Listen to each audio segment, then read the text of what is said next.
and how they maintain fiscal balance. I think that is what I would be looking for in the budget. All right. In addition to that, before you go, just any specific reform measures. There's always an unfinished agenda, and there is clearly an unfinished agenda also right now when it comes to ease of doing business, what more has to be done in infrastructure, other places. What are some of the areas you would like the government to talk about? Unfinished agenda, something that you think they should say, we will try and fix now, going forward? Well, I think the number one is a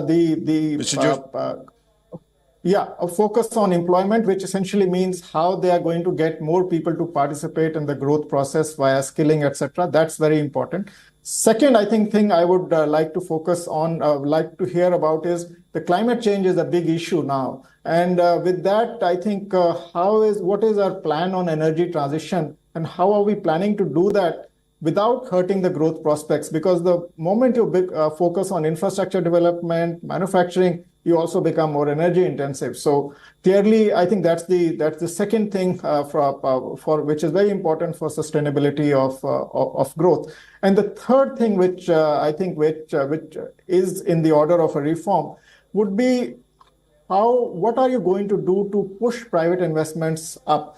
Private investment environment is extremely good right now because the balance sheets are healthy for banks as well as for the corporates. The capacity utilization is high. PLI is also helping, but still we are not seeing an animal spirits-based revival of private investment. For that, I think the compliance costs need to be reduced, stability in tax regime, all those reforms which will allow the government to take its foot off the investment pedal and pass the baton to the private corporate sector. I think that these are the three things I think are very critical. Right, Mr. Joshi, thanks a lot for joining us for that. I think it's a very interesting point you made. How does the government pass the baton on now to the private sector to say, unleash your animal spirit, start investing more and more, take on the baton and run with it from here? And who better to ask that than to Mr. Gulabchand? What is it that you're looking for, right? The government's done X amount of infrastructure, X amount of investment. What is it that you think will truly unleash animal spirits in the private sector? When you talk of animal spirits coming up, you cannot make them happen. You can create an environment in which it happens. And that environment is got to be improved every time. It can't be steady that you did something and that's all. And I think they need to take a look at what is the environment that would not just talk of ease of doing business, but will actually prompt investment to happen. You must realize one more thing, that India's role in the world has now expanded. Thanks to this government, has really played a role in making so. So it has many onerous responsibilities of defense, of the Indian Ocean, of the whole coastline of India, plus the environment in which we live. The neighborhood is not very kind at the moment. The atmosphere of wars and troubles exists everywhere. So India has to get prepared for that. So its expenditure requirements are going to be very high. And the demands on it are even higher.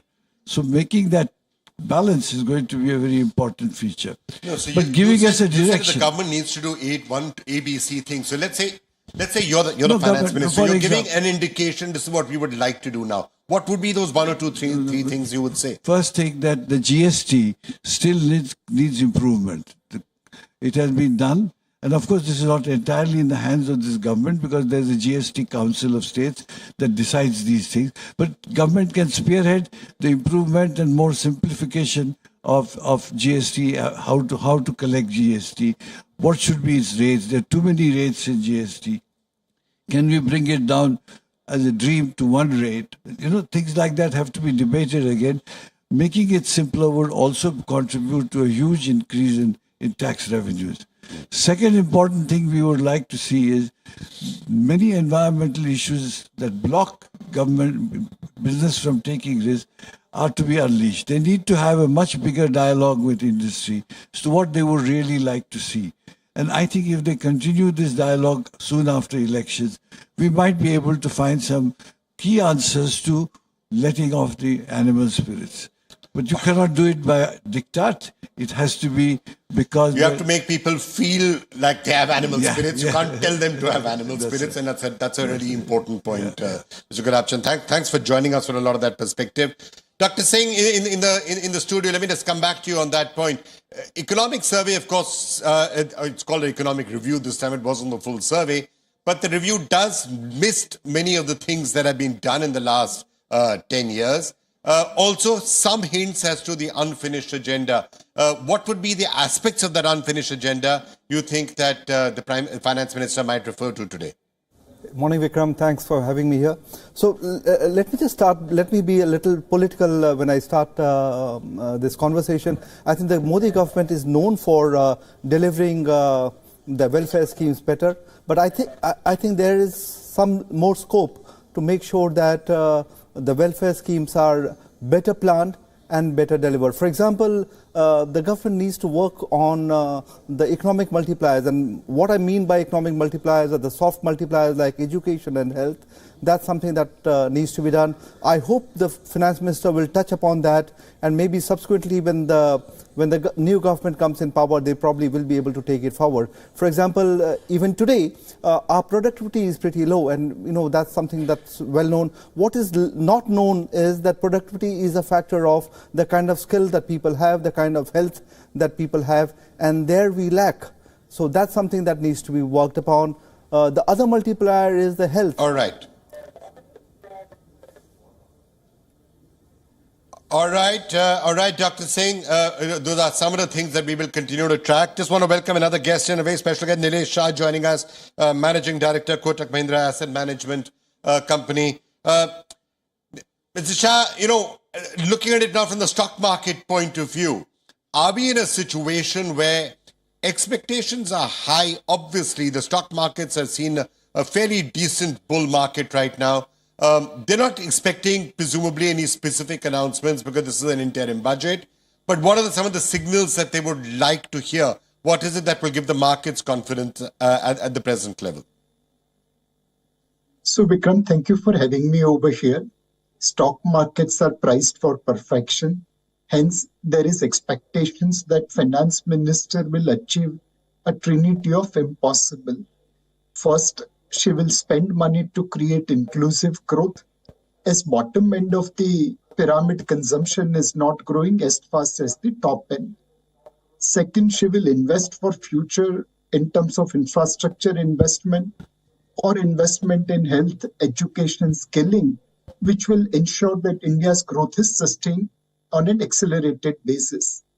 And third, while spending money, there will be eye on fiscal prudence, asset monetization and divestment, along with better tax compliance, should raise resources to fund investment and inclusive growth subsidies. So there is expectation that Honorable Finance Minister will achieve trinity of impossible.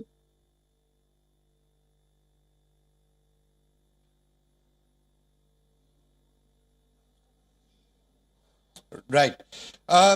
Mr. Shah, again, coming back to the markets, right? We've seen this entire small cap rally, mid cap rally. Some talk about what's happening in the large cap space. Some nervousness about the banking sector. PSU has done well. I just want to get your overall perception on that from the market point of view. Would there like to be announcements on defense spending, which will keep that defense bull market going? Would you like to see something being said to the financial sector so that any concerns there are after those, HDFC results are sort of set to rest? Like to see some announcements on infrastructure spending? What are some of the specific sectors, specific points you'll be looking at? So the first requirement will be that India follows the glide path to fiscal prudence. The street is expecting about 4.5% fiscal deficit by 2026. That looks little unlikely to be achieved in 26, but notwithstanding that, there should be a glide path towards fiscal consolidation over next 3 years. Second, the focus will be on infrastructure investment. Private sector capex is not growing as fast as the government or public sector capex, and hence public sector will have to be on front foot next year as well. So there is expectation that 11 to 11.5 lakh crore worth of infrastructure investment will happen. The third will be announcements related to inclusive growth. The food and fertilizer subsidy will be in excess of 2 lakh crore. And yet there is need to invest smartly in health, education, skilling, which will ensure that this growth at the bottom of pyramid starts moving as fast as the top of the pyramid. And finally, while achieving all this, the focus will be on the fiscal deficit number. That number should come somewhere around 5.3 to 5.5% for next year. And there should be glide path towards 4.5% over next 2 years. All right. Anshuman Magazine's with us as well right now, taking a look at the budget from a real estate point of view. Now, you're not going to hear specific announcements about boosting the housing sector and all of that. But maybe some of the fiscal deficit points that Niresh was talking about may have an impact on housing loans and are interest rates going to go down or up. What are some of the key factors you're looking for today? See, what has happened is that if you look at the cost of property has gone up, cost of land has gone up, cost of borrowing money has gone up, cost of mortgage has gone up. And the government has actually discontinued last 2022 any incentives given to affordable housing. And the result of that is that the supply of affordable housing has gone down by more than 30%. And the demand for affordable housing has gone down by almost 25%. So there has to be, there's no indexation. The costs have gone up. The government has not done any indexation on the incentives they're going to give. So least I think can be done is we have to revamp. But interestingly, the luxury housing sales. So what all of that can you have in an interim budget? Any tax incentive, for example, the deductions which you get if you're buying a house. For the developers, all the GST, all the tax incentives you can give for affordable housing, because the clear statistic shows that the construction both supply and demand has reduced because the government took away the incentives. So we are seeing increase in luxury housing supply and sales, but reduction in affordable housing side. So I think that's the largest market, and hopefully in this budget there will be some. I know this is a vote and account, but something to revive because the numbers are showing clearly there's a decline, So one sector that is looking very, just stay on with that, I'm going to come back to you. But then I have one more question I want to return to. If you look at the economic review that we did see, it pointed to the potential of stress in one of the most important sectors that we've had in the Indian economy. And I'm talking about IT services, right? That entire India growth story was originally predicated on how the IT sector is doing. And the economic review does talk about the possibility that, with AI coming, there could be pressure there. How did you react to those comments? And is that something you may hear her saying something about as well? Undoubtedly, there are concerns on growth in IT sector, but we should learn from two sectors where we had similar issues. One was the pharma sector, where India, at the time of independence, had fermentation facility. Over a period of time, China built far bigger facilities and economies of scale, and we lost out. But what we lost out on basic fermentation to produce APIs and bulk drugs, we covered it up through reverse engineering on formulations. We become preferred generic supplier of medicines to the world. Despite not having backward integration into fermentation for APIs and in bulk drugs, we still emerged as a generic medicine supplier to the world. Same way in AI, today we don't have a foundation, a ChatGPT equivalent of Indian version. But unlike in fermentation, where India had no skill, no connect, today 30 to 40% of AI ecosystem is run by Indians in India or abroad. How do we bring together this ecosystem and create foundation platform for AI? And using that foundation, how do we provide better, cheaper, faster solution for customers will determine the future of our IT industry in the days to go forward. Today, our IT companies have cash, they have talent, and they have connect with the overseas ecosystem of Indians. I think India should move forward in developing its own foundation platform and provide better solutions and maintain edge in the tomorrow's IT world.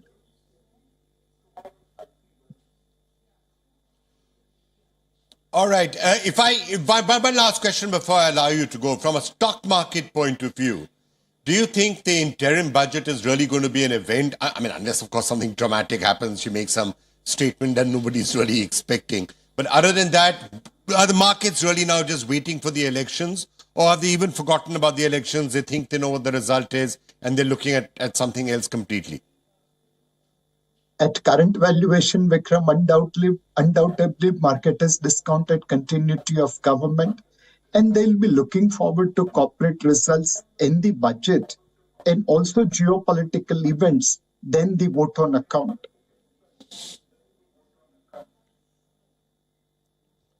All right. Nilesh, thank you so much for being with us and shedding some light on what we might be looking forward to when Nirmala Sitharaman speaks in about, half an hour or so from now. I'd like to welcome Ashok Sehgal, MD Frontier Technologies, onto the program as well.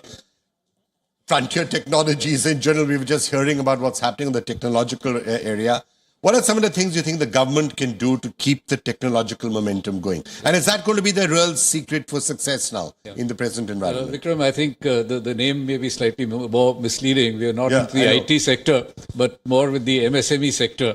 So, but everywhere technologies is important. Yes, every technology is important. And I think particularly for the medium and small industries, technology is a very important part of improving productivity, improving volumes, and improving global competitiveness for a very important sector, which is already contributing a significant amount to exports.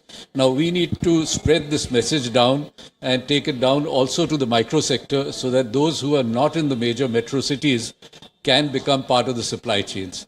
So we are making an effort there in technology dissipation through what CI is doing is holding digital saksham classes in workshops in tier 2 cities and in rural areas so that people in those rural areas can become part of the supply chain. I think it is important that the MSMEs become part of the overall supply chain, which would be, of course, be driven by the government policy and the large corporates. But it has a trickle-down effect to the MSMEs. So we're really looking forward to stimulus from the government in this. So this, I mean, again, I'm not sure whether there'll be a fiscal stimulus, but certainly there can be directional voices that are being heard. And if you hear, I'm again continuing to take clues at this stage before she starts speaking. All we can do is take clues from what may or may not be there in the review, because it's a statement of intent of some sort. Government's very clear, obviously, that India should become part of the global supply chains, and MSMEs, as you correctly said, should also be brought into it. Government's done X amount of things when it comes to infrastructure, digital infrastructure, and logistics, which enables it to happen. What's the unfinished agenda there? I think the unfinished agenda really is that a lot of the funding which the government is providing needs to be translated on the ground through easier participation by the MSMEs. You see, the policy is all very good. The allocations in the last budget were good, and we hope that trend will continue in this budget. But the physical difficulties of disbursement of funds and timely availability access to funds, particularly related to matters of delayed payments, which hold back MSME growth, is something which the government addressed in the last budget through Section 43B, where they have disallowed the expense on things purchased from MSMEs but not paid within 45 days as per the Act. Yeah. Now, these kind of things would ease the availability of finance, which in the past has been skewed, with MSMEs in effect funding the larger companies' working capital and themselves being starved for it. So, implementing these kind of changes is what we are looking forward to being a major benefit out of this interim budget. Anshuman, that same point, if I extend it from MSMEs to housing and real estate, the lack of finance, the problem of not having finance, is it less of a problem now than it was, let's say, 5 years ago or 6 years ago, when that twin balance sheet problem was massive and banks themselves were under financial stress, gross NPAs had jumped a lot. Is the access to funding now still a major problem or less so?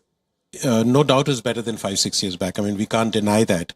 But the fact is, the only way we need to improve private consumption. As you know, government has done a great job in putting a lot of money in infrastructure, government spending.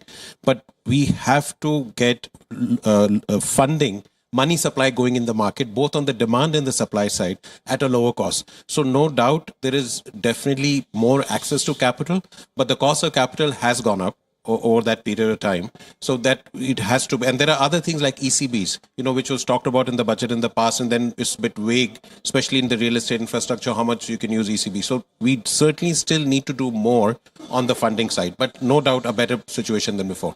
So on personal taxation, because from a housing point of view, what you said, bring back some of those deductions, give some incentive for housing, put more disposable income into the hands of people so that income tax goes down. I would be, actually it's election year, so you never know. It's possible it could happen today, but it would be a break from convention if you actually had too many tax reliefs. But maybe directional indication that we believe in the Laffer curve, we'll keep on bringing the taxes down. Is that something that would bring a smile to your face? Oh, absolutely, because, the numbers show it. Once those incentives are taken away, straight away the supply and demand side both have declined. So this is just clear statistics. But the new tax regime, if they don't have concessions, don't have all of these exemptions, just give direct disposable income to people and they'll eventually spend it. Anyway, the money comes into the hands of people, both, and also incentives for developers to go after doing affordable housing. Right now, for even to someone to construct, there's no incentive because you have so many, you have got radar, you have got so many other things and the cost of money is high.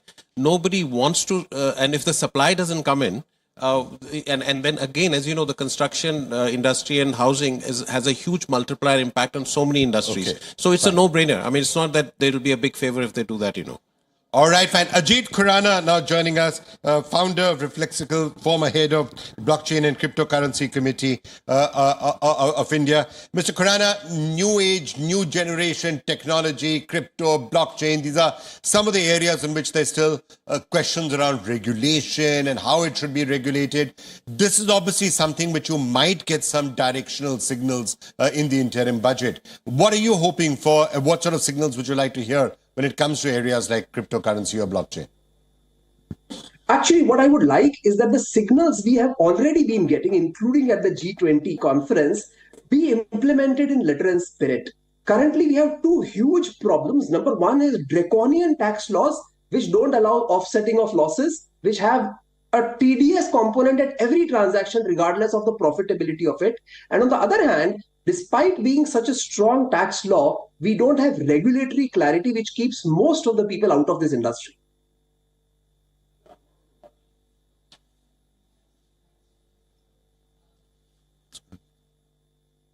Right. If I could just come in, this is one area where regulation becomes important. I've heard a lot of people in the startup ecosystem, for example, what just now happened with Paytm, with the Paytm Bank and the RBI.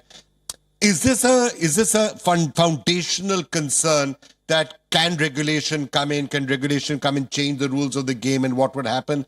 Would that be one of the biggest things that areas like yours would have concerns over? And startups in general. What's the overall regulatory framework, not just now, but 1 year, 2 years, 3 years ahead? Got it. So globally, two approaches that have been taken is that the smaller financial haven-like countries have come up with new crypto laws, but the larger economies such as US, Canada, Singapore, England, and the like have read crypto into their existing laws. Largely, this is what it is. We expect that crypto regulations will go likewise and India will not be left behind. But at this point, we are definitely lagging. And unlike the Paytm issue, where the central banker says that, hey, we had rules, you didn't follow them, in the crypto industry, we are screaming and saying, give us the rules, we will follow them. All right. Mr. Khurana, thanks a lot for joining us with that perspective. I'd like to now welcome a pair of very special guests here. Sanjeev Puri is with us, VP CII, and of course, Chairman and Managing Director, ITC Limited, one of India's largest and most successful companies. And Piritz Kambata of Rasna, thank you also for being with us. Can I start with you, Mr. Puri? It's interim budget, so maybe no dramatic announcements. It's also no tax changes, which is always good news, I guess, for a company like ITC. It's often a whipping boy for finance ministers. What are you hoping to hear today?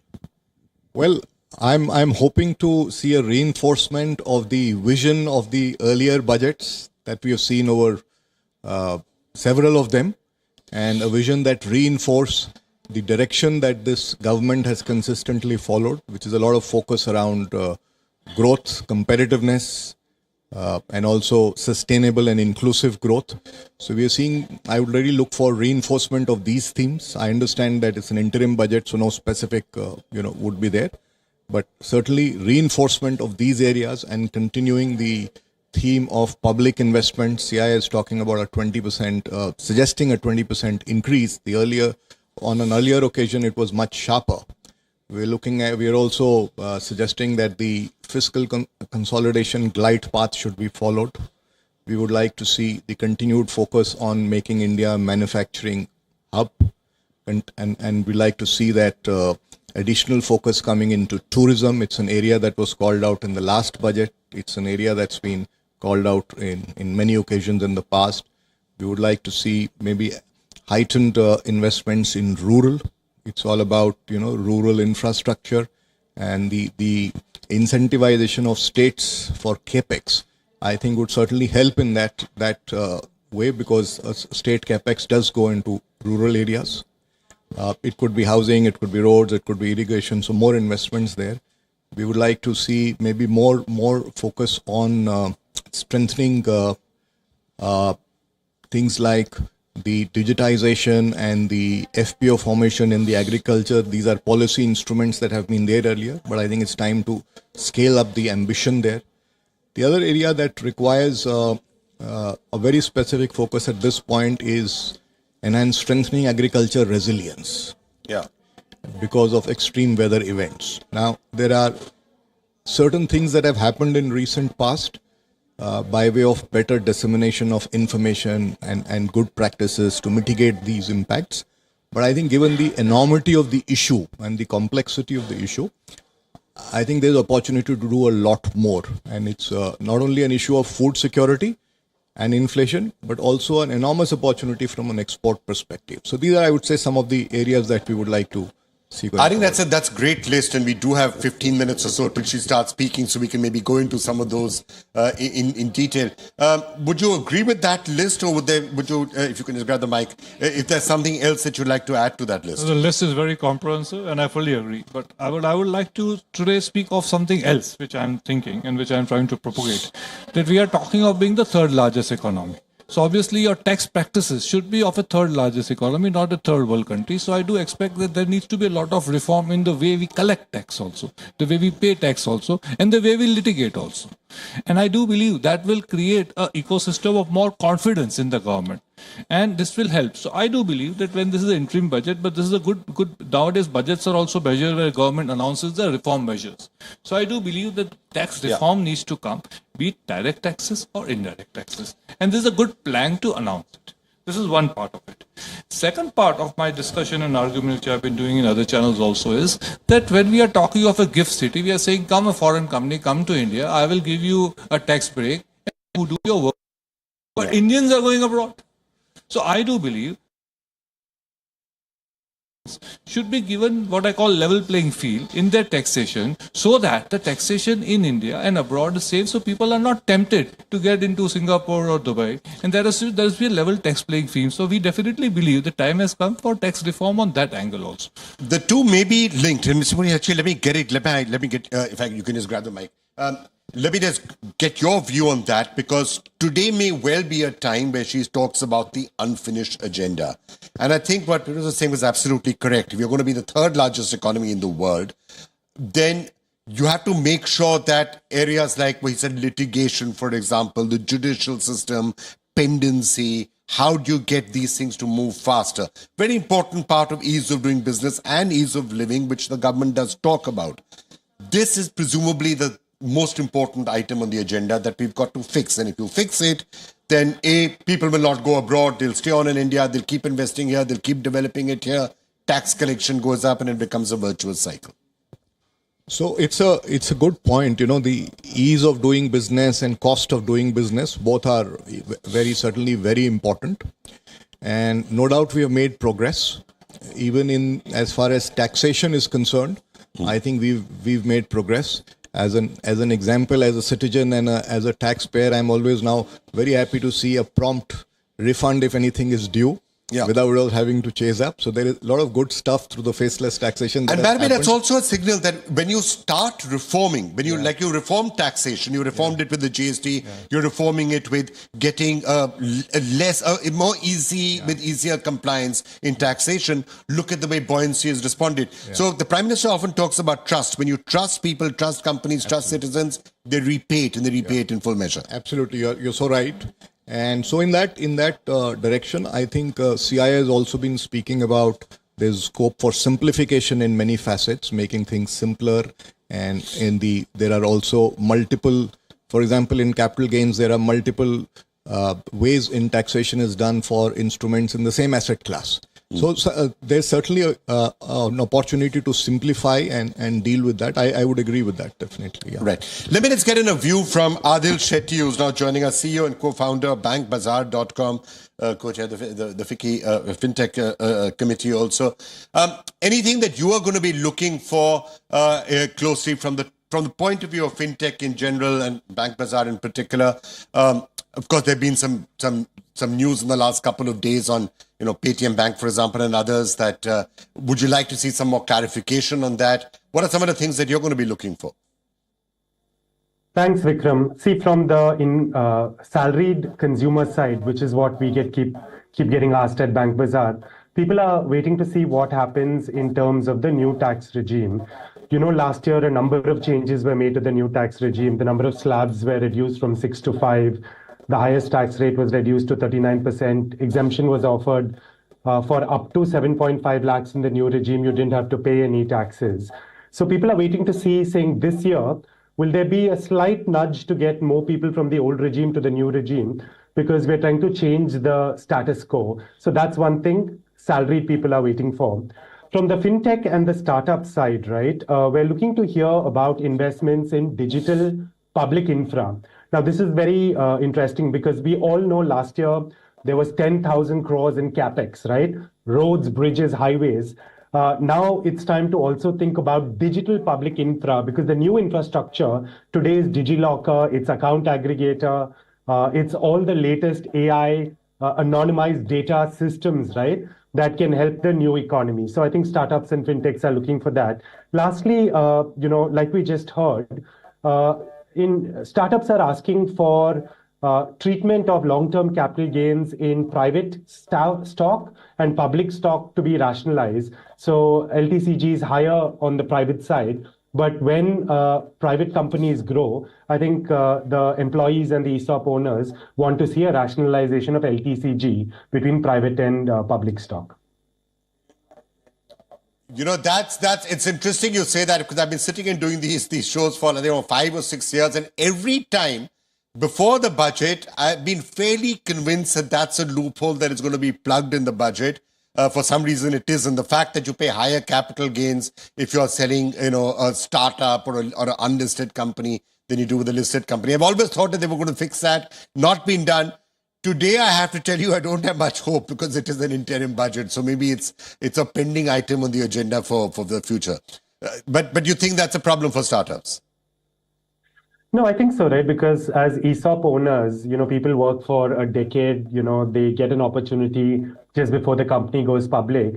I think the government's always, wanted surety that these are genuine sellers, right? Because when you talk about private companies, you have lakhs and lakhs of them, and there's a question of governance and compliance. So I think we're also suggesting to the government that maybe to be eligible for this, you have to be an Udian registered MSME, right? Maybe you need to have a revenue of a certain size. So we're okay with all of the compliance standards to make sure that it's a genuine MSME or a genuine private company. But I think ESOP holders would love this change because it would bring them on parity, right, with public market investors. All right, Adil. Let me try and get some final thoughts from both you, Mr. Puri, and from you. Anything that I always ask them for every budget, anything that you're hoping not to hear today? I will definitely hope not to hear the fact that there will be there's always a thing that let us, rob the rich and give the poor. So this robbing the rich should not happen. And I do believe that the taxation... It is election year. But that may not be good politics also. So it will not be good politics, it will not be good economics. And I definitely believe that when we are talking of Sabka Saath, Sabka Vikas, we have to talk of Sabka Reform, Sabka Sop also. So that is something which I definitely don't like. But other than that, I do expect reforms actually. And I do expect this to be more than an interim budget, personally. It will be almost near to a full-fledged budget because they also like to ensure that, whatever left agenda is, left thing is there, they try and announce that. So this is my belief. So that makes it almost a manifesto of some sort, right? I do believe that. Let us wait for a few minutes. You'll see they will try and finish their leftover agendas of the earlier days. And I think it will be quite comprehensive to that extent. And I do believe it is good and I do agree that a lot of good things have happened. But I think because good things have happened, we expect much more good things also to happen. Right. Actually, on that point, it's very possible that is what will happen. You will have a recounting of all the good stuff that's happened in the last 10 years. And then something which he said almost like a manifesto aspects. This is what we are going to do now. Maybe the agenda that you were talking about. Would you like to take some specific points from that and some specific action items that you would like to see them saying, we're going to do this? I mean, take tourism, for example. What would you like? Ayodhya has happened. They might want to talk about the fact they get pilgrimage in other areas, in other further reforms. What would you like to hear? If I was to take the example of tourism, I think it's firstly well articulated in the last budget that we will create 50 centers of excellence. So when you create a center of excellence, what are you looking for? You're looking for better connectivity. You're looking for better infrastructure in that location. You're looking for ecosystem there where people can visit, a set of people who can provide those services. So I think that journey has to be progressed. I think the approach has been articulated and it's happened in some places, but we need to do more of it. So and I agree with what he said also is that, of course, because a lot of good things have happened, I think the next steps to building that dream of Viksit Bharat, we do expect it to be articulated. Articulated how it's going to be done in the next 5 years if this government comes back. Right. Thank you both so much for joining us. Adil, any one or two specific points you'd like to hear from the finance minister and maybe one or two points you would hope not to hear? So if only my wishes would come true that easily. But I think the first point everyone's waiting to hear about is what is the fiscal deficit and the glide path, right? This year we're at 5.9% deficit. How is this going to move to 4.5%? I think that's going to give a lot of comfort to retail and public market investors who want to see the government's finances get better and better. And I think the government's been doing a good job on that. We want to see talk about India becoming a leading AI innovation hub. So we have a tremendous amount of digital data coming out of our public goods. So how do we securely, create an infra wherein today we're world leaders in Aadhaar, we're world leaders in UPI, but how do we build the infrastructure to become world leaders in artificial intelligence, which is going to be the next economic revolution? I'm keen to hear what the FM says about that. All right, Adil, thank you so much for being with us and great hearing from you. As I said, we have about 5 minutes to go before 8 to 7 minutes to go before she actually starts to speak. So, we will maybe try and get one more comment in. But I'd like to welcome Mukesh Bhutani of BMR is often here telling us what tax changes are coming. This time, I think we are fairly safe to say we will not hear too many tax changes unless a real surprise. But Vipin Soni with us also, Chairman Industry, R&D, Manufacturing, Green Mobility. You look at a number of areas. That is some place where actually you may expect to hear unfinished agenda, laying the blueprint. Would you like to see some sort of a blueprint being laid out now by the finance minister? How does India become a manufacturing hub for the world? How do you get supply chains to move here? And how does India become one of the hubs for green mobility, and those areas in particular? Very large question, Vikram. I'll try and be brief. Number one, the best opportunity. Yeah, exactly. Gives us the answers to that. So the best opportunity to be part of global value chains, it depends on what we do. I think that's extremely important. Number one, for a Viksit Bharat, manufacturing has to move from 13 to 15% now to about 20 to 25%. of GDP. There is no option. It is a multiplier of jobs. It is a multiplier of many other parts related to economic activity. What do we need to do? 2 or 3 things. The PLI schemes that are in position, let them remain in position. But I think we should expand it to labor-intensive sectors, PLI schemes for leather, for footwear, for apparel, to bring in relatively labor-intensive, low intensity on technology as of right now to create greater employment. Number 2, Industry 4.0 is a given, and we'll have to handhold industry, especially the, let's say the MSMEs, to transition both from a green and an Industry 4.0 to set up innovation clusters where industry exists, where MSMEs exist. There must be a mechanism that must be set up to do precisely that. Third, we've gotten some global iconic brands like Apple and Foxconn. Extremely important to bring in 2 or 3 more global brands. They bring their value chains and work. Tesla or something like There's that. There's conversation. I think it just adds to the whole momentum as well as the attraction to India becoming, for MSMEs, they're going to be the industrial backbone of any country. Important, reduce compliance burden. And one more, create a fund to ensure we can transition, they can transition to a green new India. All right. Mukesh, every time we do these things before the budget, looking at what she'd like to say, for I think 15 years, we've always had the same demand. Make things simpler, reduce compliance, reduce the burden, simplify things, make firms like yours, in other words, out of business by making life much simpler for people. We've moved in that direction in some areas, notably in taxation. What would be the unfinished agenda you'd like to hear her talking about? I think certainty is key for all businesses, whether they are domestic or international. So I think that should be the central theme. I think dispute resolution, what has happened is that we've kept with the pace of tax digitalization in the administration with faceless assessment, faceless appeals, faceless penalty proceedings. But we still need to do a lot on upping the dispute resolution. For example, there is a fairly high degree of clocking up of appeals at the first appellate level.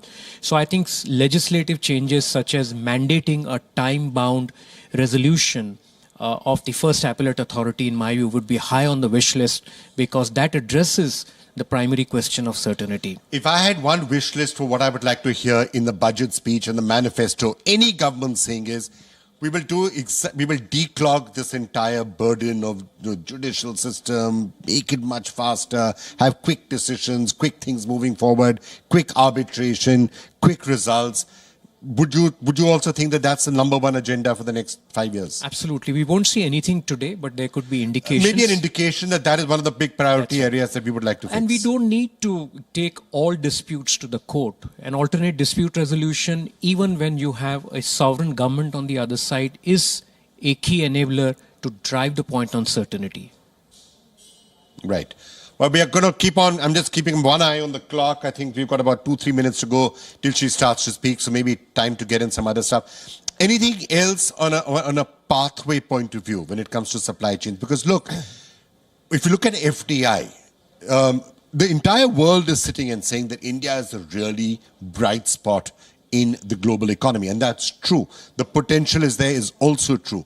We now want to see more and more people voting with their actual cash coming in, setting up factories, making an irreversible commitment to India. It's very interesting that we just gave the Foxconn chairman a Padma Bhushan. It shows the importance that the country places to it. Specific measures that you think we can do now? I think our states need to act like countries. The center's doing a lot. Aren't they doing that already? They're competing a little bit between each other.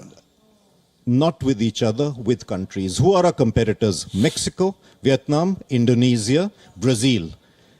Let's say our auto centers, Tamil Nadu, Maharashtra, compete with each other. Let benchmark with the countries that compete. Each of our states is geographically pretty much there, as well as population-wise pretty much there. What is it that they are doing, and what is it my state needs to do? I think we need to look at that, because if you're going to go to 7 trillion, The states will be where the action takes place. Centers doing a lot, states need to do a lot more. Think big, think large. Is there anything directionally on that can happen in a budget though, in an interim budget? Probably not. But the one thing I'd like the interim budget directionally to look at is focus on research and development, manufacturing without research and development. So one thing, can we have a mechanism where industry, academia, government work in consonance to solve the problems? Okay.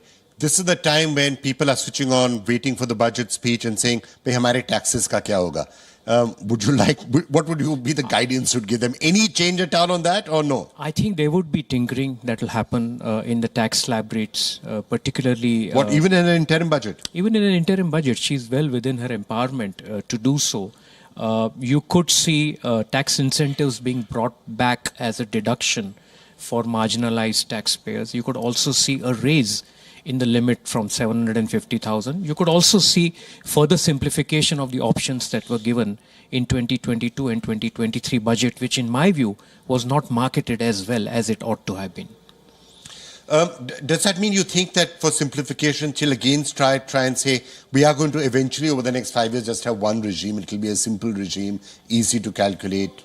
I think last year, rather than thrusting one scheme on the taxpayers, she gave an option. But I think that led to confusion in the minds of taxpayers. So you could very well see moving from options to mandating a one system, which is a simplified system.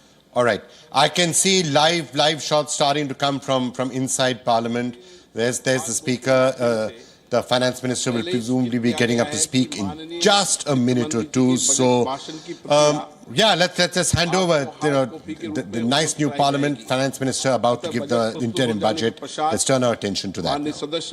Budget भाषण की प्रति प्रकाशन counter से प्राप्त कर सकते हैं।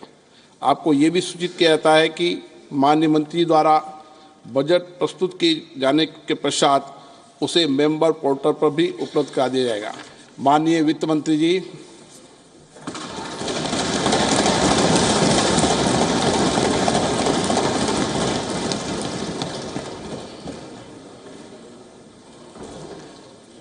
Honorable Speaker, I present the interim budget for 24-25.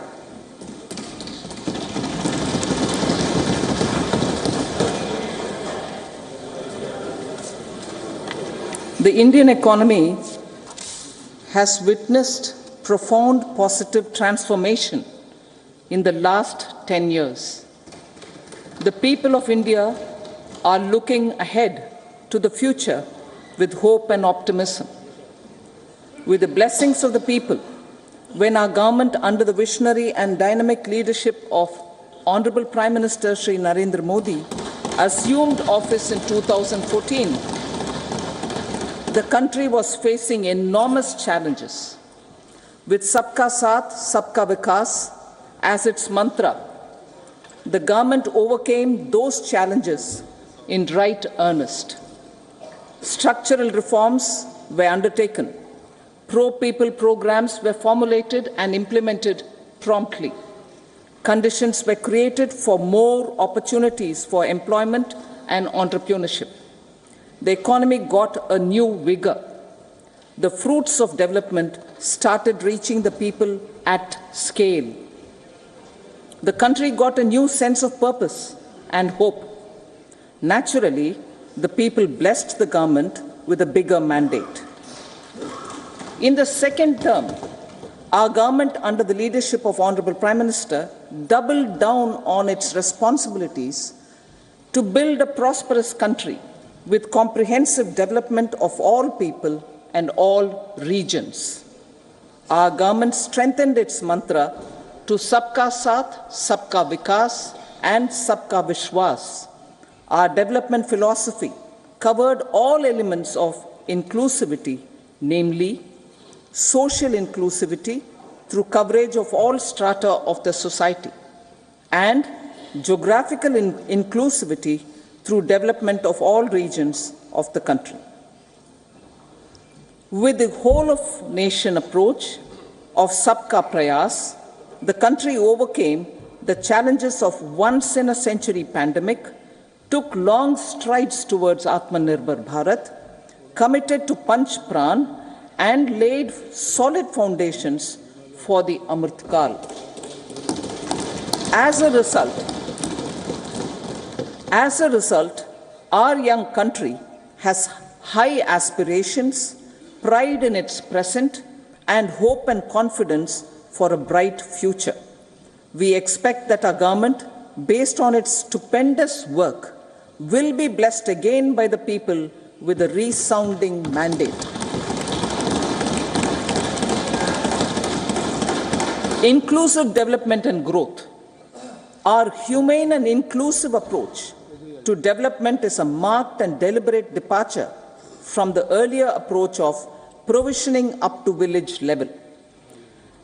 Development programs were thus provisioned. In the last 10 years, however, have targeted each and every household and individual through housing for all, Har Ghar Jal, electricity for all, cooking gas for all, bank accounts and financial services for all in record time.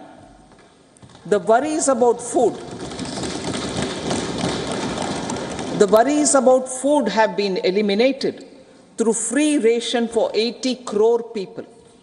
Minimum support prices for the produce of Annadata are periodically increased appropriately. These and the provision of basic necessities have enhanced real income in the rural areas. Their economic needs could be addressed, thus spurring growth and generating jobs. Social justice. Our government is working with an approach to development that is all-round, all-pervasive, and all-inclusive. Sarvangin, Sarvasparshi, or Sarvasamaveshi. It covers all castes and people at all levels. We are working to make India a Vikasit Bharat by 2047.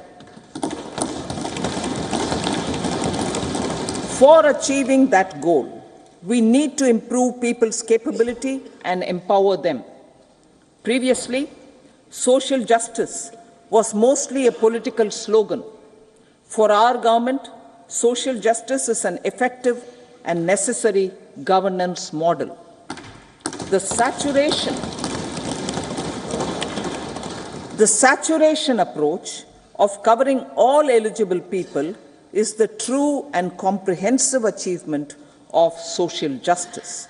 This is secularism in action, reduces corruption, and prevents nepotism, prevents Bhai Bhatijawad.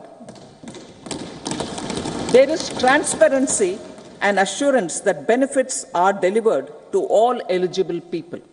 The resources are distributed fairly. All, regardless of their social standing, get access to opportunities. We are addressing systemic inequalities that had plagued our society. We focus on outcomes and not on outlays, so that the social economic transformation is achieved.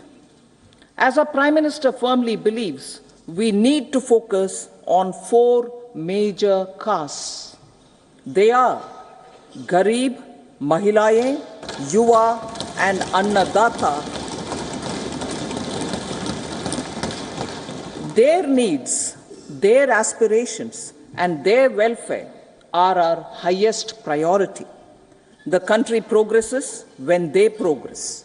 All 4 require and receive government support in their quest to better their lives.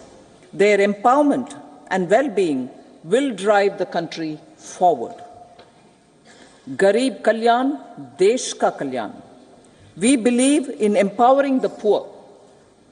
The earlier approach of tackling poverty through entitlements had resulted in very modest outcomes. When the poor became empowered partners in the development process, government's power to assist them also increases manifold. With the pursuit of Sabka Saath, in these 10 years, the government has assisted 25 crore people to get freedom from multi-dimensional poverty. Our government's efforts are now getting synergized with energy and passion of such empowered people. This is truly elevating them from poverty. Direct benefit transfer of 34 lakh crore rupees from the government using PM Jan Dhan accounts has led to savings of 2.7 lakh crores of rupees for the government. This savings has been realized through avoidance of leakages prevalent earlier. The savings have helped in providing more funds for Garib Kalyan. PM Swanidhi has provided credit assistance to 78 lakh street vendors. From that total of 78 lakh street vendors, 2.3 lakh have received credit for the third time. PM Janman Yojana reaches out to the particularly vulnerable tribal groups who have remained outside the realm of development so far. PM Vishwakarma Yojana provides end-to-end support to artisans and craftspeople engaged in 18 trades. The schemes for empowerment of Divyangs and transgender persons reflect firm resolve of our government to leave no one behind. Welfare of Annadata. Farmers are our Annadata. Every year under PM Kisan Samman Yojana, direct financial assistance is provided to 11.8 crore farmers, including marginal and small farmers. Crop insurance is given to 4 crore farmers under PM Fasal Bima Yojana. These, besides several other programs, are assisting Annadata in producing food for the country and for the world. Electronic National Agricultural Market has integrated 1,361 mandis and is providing services to 1.8 crore farmers with trading volume of 3 lakh crores of rupees. The sector is poised for inclusive, balanced, higher growth and productivity. These are facilitated from farmer-centric policies, income support, coverage of risks through price and insurance support, promotion of technologies and innovations through startups. Empowering the Amrit PD, the Yuva. Our prosperity depends on adequately equipping and empowering the youth. The National Education Policy 2020 is ushering the transformational reforms. PM Schools for Rising India, PM Shri, are delivering quality teaching and nurturing holistic and well-rounded individuals. The Skill India mission has trained 1.4 crore youth, upskilled and reskilled 54 lakh youth, and established 3,000 new ITIs. A large number of institutions of higher learning, namely 7 IITs, 16 triple ITs, 7 IIMs, 15 AIMS, and 390 universities have been set up. PM Mudra Yojana has sanctioned 43 crore loans aggregating to 22.5 lakh crores of rupees for entrepreneurial aspirations of our youth. Besides that, Fund of Funds, Startup India, and Startup Credit Guarantee schemes are assisting our youth. They are also becoming Rozgar Data. The country is proud of our youth scaling new heights in sports. The highest ever medal tally in Asian Games and Asian Para Games in 2023 reflects a high confidence level.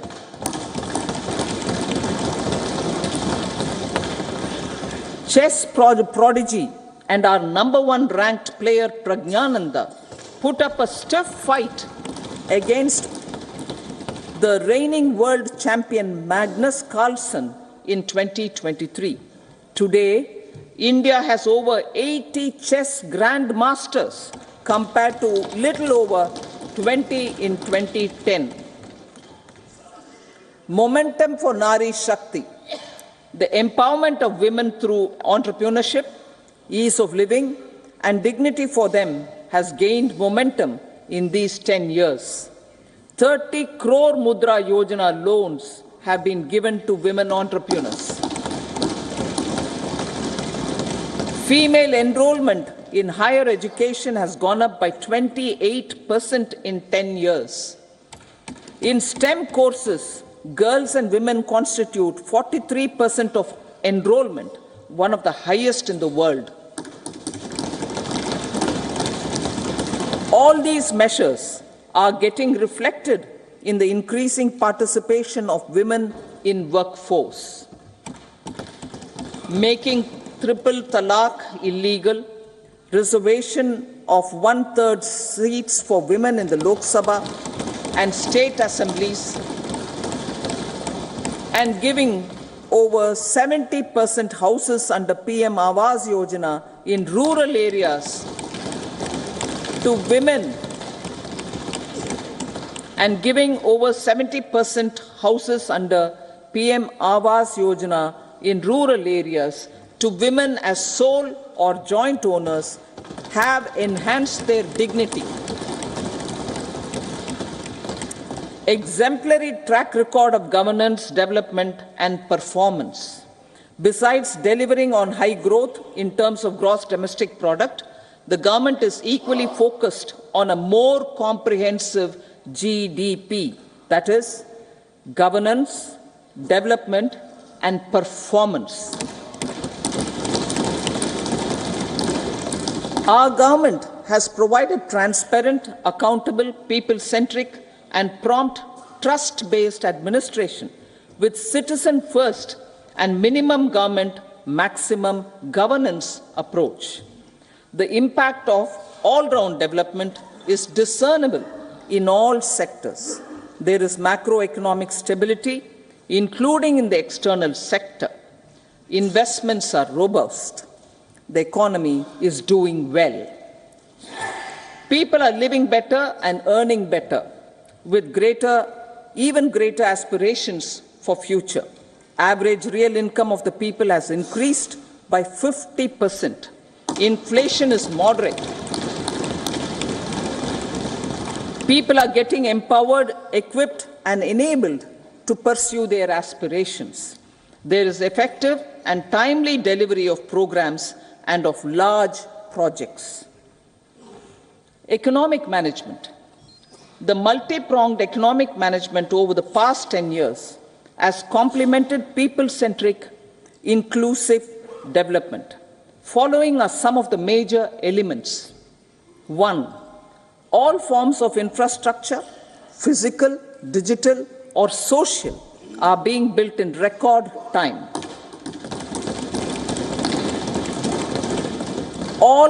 Number 2, all parts of the country are becoming active participants in economic growth. Number 3, digital public infrastructure, a new factor of production as if in the 21st century, is instrumental in formalization of the economy. Number 4, goods and services tax has enabled one nation, one market, one tax. Tax reforms have led to deepening and widening of tax base. Number 5, strengthening of the financial sector has helped in making savings, credit, and investments more efficient. Number 6, GIFT, IFSC, and the Unified Regulatory Authority, IFSCA, are creating a robust gateway for global capital and financial services for the economy. Number 7, proactive inflation management has helped keep inflation within the policy band. Now, the global context, Honorable Speaker, sir. Geopolitically, global affairs are becoming more complex. and challenging with wars and conflicts. Globalization is being redefined with reshoring and friendshoring, disruption and fragmentation of supply chains, and competition for critical minerals and technologies. A new world order is emerging after the COVID pandemic. India assumed the G20 presidency during very difficult times for the world. The global economy was going through high inflation, high interest rates, low growth, very high public debt, low trade growth, and climate changes. The pandemic has led to a crisis of food, fertilizer, fuel, and finances for the world, while India successfully navigated its way. The country showed the way forward and built consensus on solutions for those global problems. The recently announced India-Middle East-Europe economic corridor is a strategic and economic game changer for India and others. In the words of Honorable Prime Minister, the corridor, and I quote, will become the basis of world trade for hundreds of years to come, and history will remember that this corridor was initiated on Indian soil. Unquote.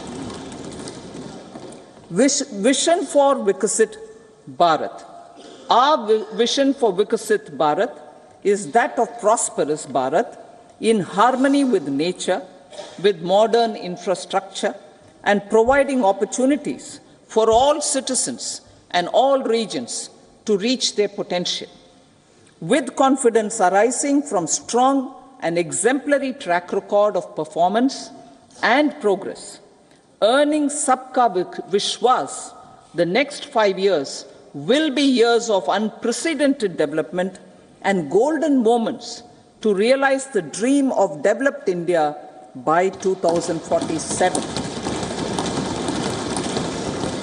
The trinity of demography, democracy, and diversity, backed by Sabka Prayas, has the potential to fulfill aspirations of every Indian. As Honorable Prime Minister in his Independence Day address to the nation mentioned, I quote, "There is no dearth of opportunities, as many opportunities as we want. The country is capable of creating more opportunities. Sky is the limit." Unquote. Strategy for Amrit Kal. Our government will adopt economic policies that foster and sustain growth, facilitate inclusive and sustainable development, improve productivity, create opportunities for all, help them enhance their capabilities, and contribute to generation of resources to power investments and fulfill aspirations. Guided by the principle, reform, perform, and transform, the government will take up next generation reforms and build consensus with the states and stakeholders for effective implementation. It is an important policy priority for our government to ensure timely and adequate finances, relevant technologies, and appropriate training for the micro, small, and medium enterprises, MSMEs, to grow and also compete globally. Orienting the regulatory environment to facilitate their growth will be an important element of this policy mix. Aligning with the Panchamrit goals, our government will facilitate sustaining high and more resource-efficient economic growth. This will work towards energy security in terms of availability, accessibility, and affordability. For meeting the investment needs, our government will prepare the financial sector in terms of size, capacity, skills, and regulatory framework. Aspirational Districts Program. Our government stands ready to assist the states in faster development of aspirational districts and blocks, including generation of ample economic opportunities. Development of the East. Our government will pay utmost attention to make the eastern region and its people a powerful driver of India's growth. PM Awas Yojana Gramin. Despite the challenges due to COVID, implementation of PM Awas Yojana Gramin continued, and we are close to achieving the target of 3 crore houses. 2 crore more houses will be taken up in the next 5 years to meet the requirement arising from increase in the number of families. Rooftop solarization and Muft Bijli. Through rooftop solarization, 1 crore households will be enabled to obtain up to 300 units free electricity every month. This scheme follows the resolve of Honorable Prime Minister on the historic day of consecration of Sri Ram Mandir in Ayodhya. Following benefits are expected. Savings up to 15 to 18,000 rupees annually for households from free solar electricity and selling the surplus to the distribution companies. Charging of electric vehicles. Entrepreneurship opportunities for a large number of vendors for supply and installation.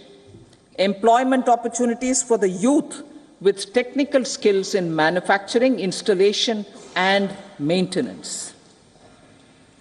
Housing for middle class. Our government will launch a scheme to help deserving sections of the middle class, and I quote from Honorable Prime Minister's words, living in rented houses or slums or chawls and unauthorized colonies, unquote, to buy or build their own houses. Medical colleges. Several youth are ambitious to get qualified as doctors. They aim to serve our people through improved healthcare services. Our government plans to set up more medical colleges by utilizing the existing hospital infrastructure under various departments. A committee for this purpose will be set up to examine the issues and make relevant recommendations. Cervical cancer vaccination.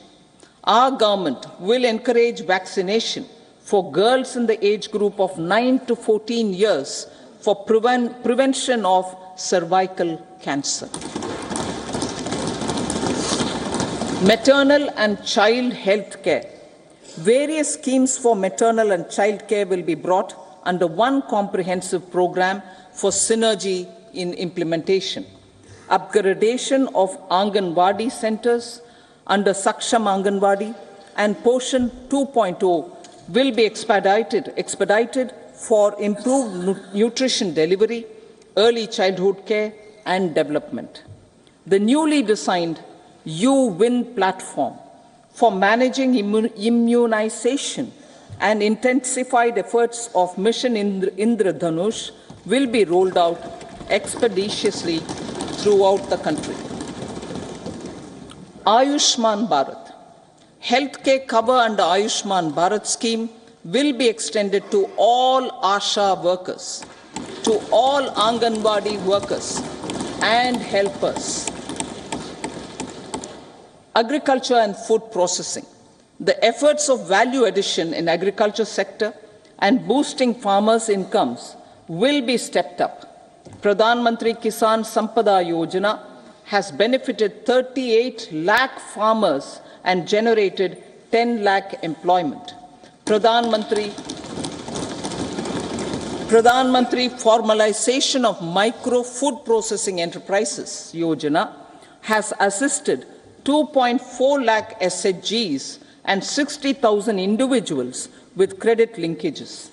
Other schemes are complementing the efforts for reducing post-harvest losses and improving productivity and incomes. For ensuring faster growth of the sector, our government will further promote private and public investment in post-harvest activities, including aggregation, modern storage, efficient supply chains, primary and secondary processing and marketing and branding. Nano DAP. After the successful adoption of nano urea, application of nano DAP on various crops will be expanded in all agroclimatic zones. Atmanirbhar Oil Seeds Abhiyan. Building on the initiative announced in 2022, a strategy will be formulated to achieve Atmanirbharta for oil seeds such as mustard, groundnut, sesame, soya bean, and sunflower. This will cover research for high-yielding varieties, widespread adoption of modern farming techniques, market linkages, procurement, value addition, and crop insurance. Dairy development. A comprehensive program for supporting dairy farmers will be formulated. Efforts are already on to control foot and mouth disease. India is the world's largest milk producer with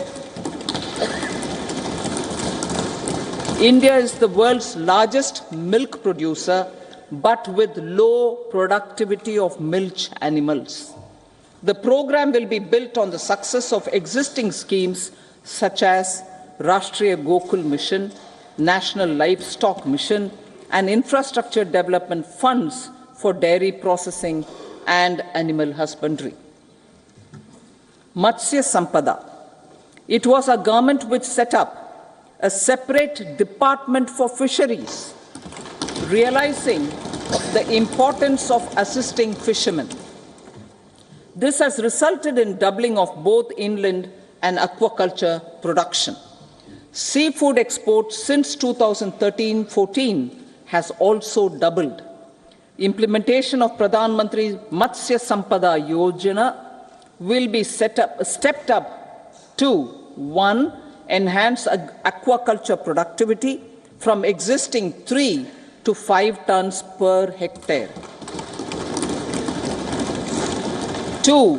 Double exports to 1 lakh crore rupees, and 3. Generate 55 lakh employment opportunities in the near future. 5 integrated aqua parks will also be set up. Lakpati Didi.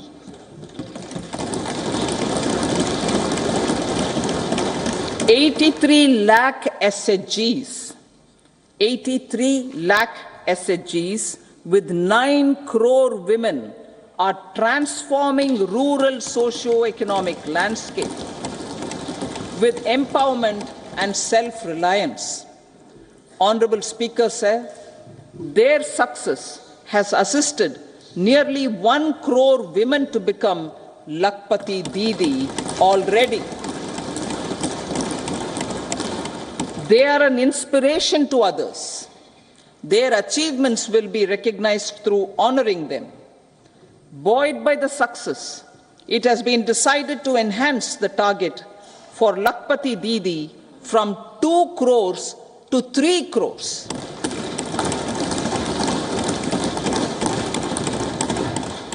Technological changes, new age technologies, and data are changing the lives of people and businesses. They are also enabling new economic opportunities and facilitating provision of high-quality services at affordable prices for all, including those at the bottom of the pyramid. Opportunities for India at the global level are expanding. India is showing solutions through innovation and entrepreneurship of its people.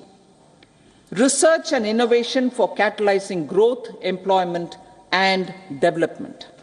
Prime Minister Lal Bahadur Shastri gave the slogan of Jai Jawan, Jai Kisan.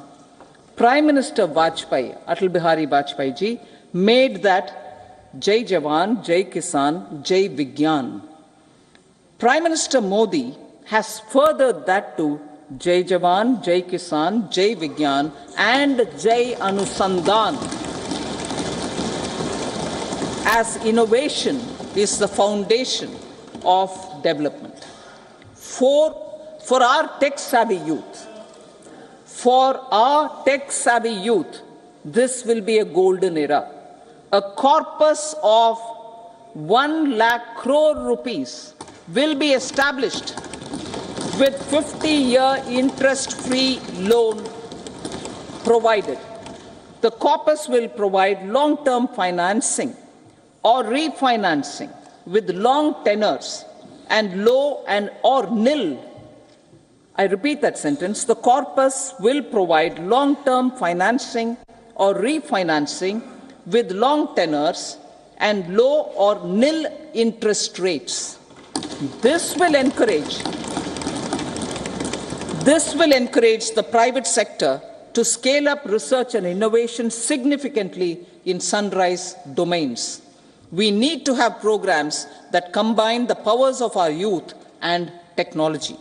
A new scheme will be launched for strengthening deep tech technologies for defense purposes and expediting Atmanirbharta.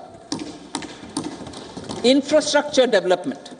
Building on the massive tripling of the capital expenditure outlay in the past 4 years, resulting in huge multiplier impact on economic growth and employment creation, the outlay for the next year is being increased by 11.1% to 11,111 crore rupees. This would be 3.4% of our GDP. Railways. 3 major economic railway corridor programs will be implemented.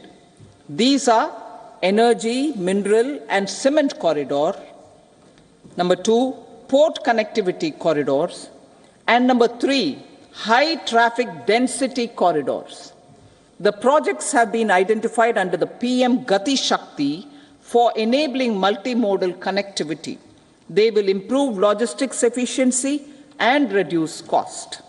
The resultant decongestion of the high traffic corridors will also help in improving operations of passenger trains, resulting in safety and higher travel speed for passengers. Together with dedicated freight corridors, these 3 economic corridor programs will accelerate our GDP growth and reduce logistic costs.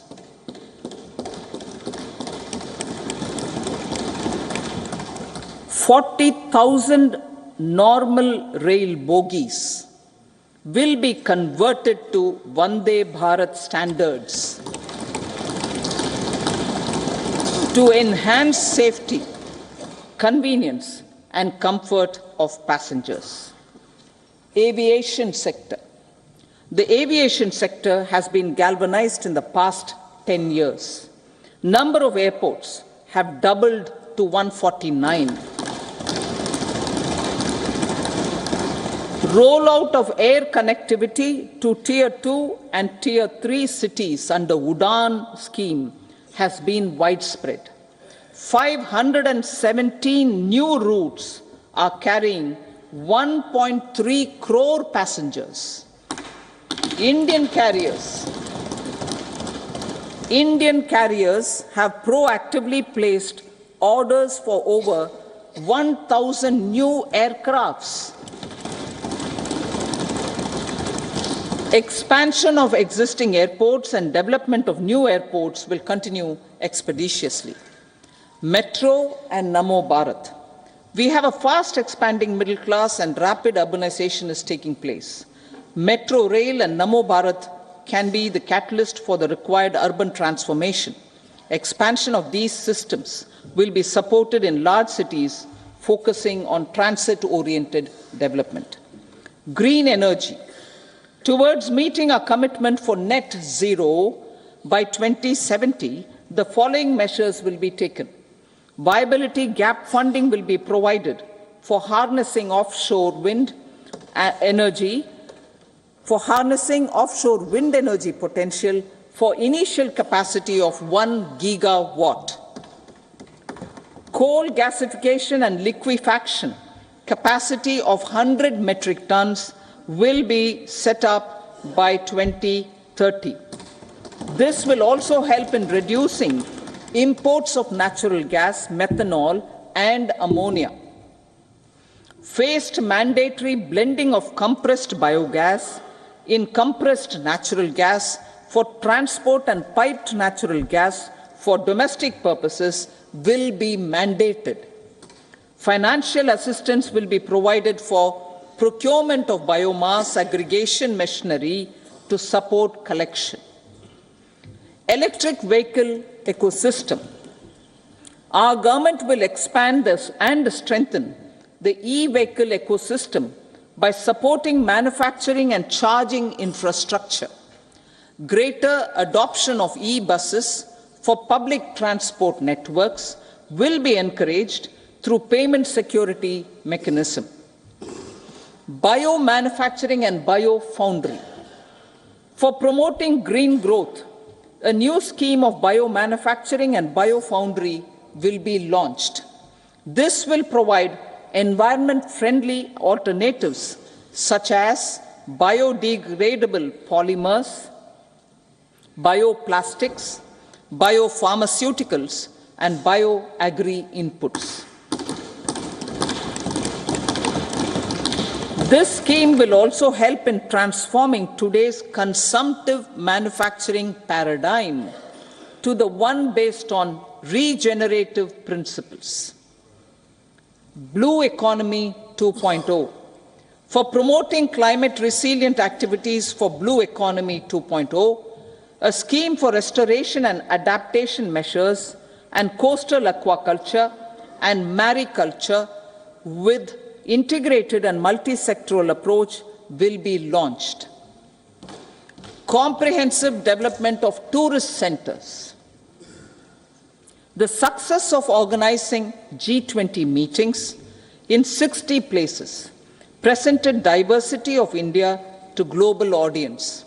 Our economic strength has made the country an attractive destination for business and conference tourism. Our middle class also now aspires to travel and explore. Tourism, including spiritual tourism, has tremendous opportunities for local entrepreneurship. States will be encouraged to take up comprehensive development of iconic tourist centers, branding and marketing them at global scale. A framework for rating of the centers based on quality of facilities and services will be established. Long-term interest-free loans will be provided to states for financing such development on matching basis. To address the emerging fervor for domestic tourism, Honorable Speaker, sir, projects for port connectivity, tourism infrastructure, and amenities will be taken up on our islands, including Lakshadweep. This will help in generating employment also. Promoting investments. The FDI inflow during 2014 to 23 was $596 billion, marking a golden era.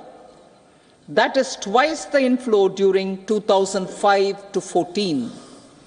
For encouraging sustained foreign investment, we are negotiating bilateral investment treaties with our foreign partners in the spirit of First Develop India. FDI is First Develop India. Reforms in the states for Vikasit Bharat. Many growth and development enabling reforms are needed in the states for realizing the vision of Vikasit Bharat. a provision of 75,000 crore rupees as 50-year interest-free loan is proposed this year to support those milestone-linked reforms by the state governments. Societal changes. The government will form a high-powered committee for an extensive consideration of the challenges arising from fast population growth and demographic changes. The committee will be mandated to make recommendations for addressing these challenges comprehensively in relation to the goal of Vikasit Bharat. Amrit Kal as Kartavya Kal. Our government stands committed to strengthening and expanding the economy with high growth and to create conditions for people to realize their aspirations. Honorable Prime Minister, in his Independence Day address to the nation in the 75th year of our Republic, said, and I quote, "We commit ourselves to national development with new inspirations, new consciousness, new resolutions as the country opens up immense possibilities and opportunities. It is our Kartavya Kal." Unquote. Every challenge of the pre-2014 era was overcome through our economic management and our governance. These have placed the country on a resolute path of sustained high growth. This has been possible through right policies, true intentions, and appropriate decisions. In the full budget in July, Honorable Speaker, our government will present a detailed roadmap for our pursuit of Vikasit Bharat.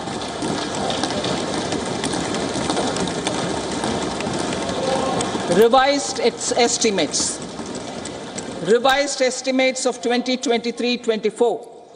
The revised estimate of the total receipts other than borrowings is 27.56 lakh crores of rupees, of which the tax receipts are 23.24 lakh crore rupees.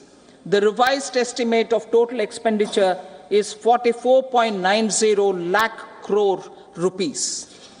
The revenue receipts at 30.03 lakh crore rupees are expected to be higher than the budget estimate, reflecting strong growth momentum and formalization in the economy. The revised estimate of the fiscal deficit is 5.8% of GDP, improving on the budget estimate, notwithstanding moderation in the nominal growth estimates. Budget estimates for 2024-25.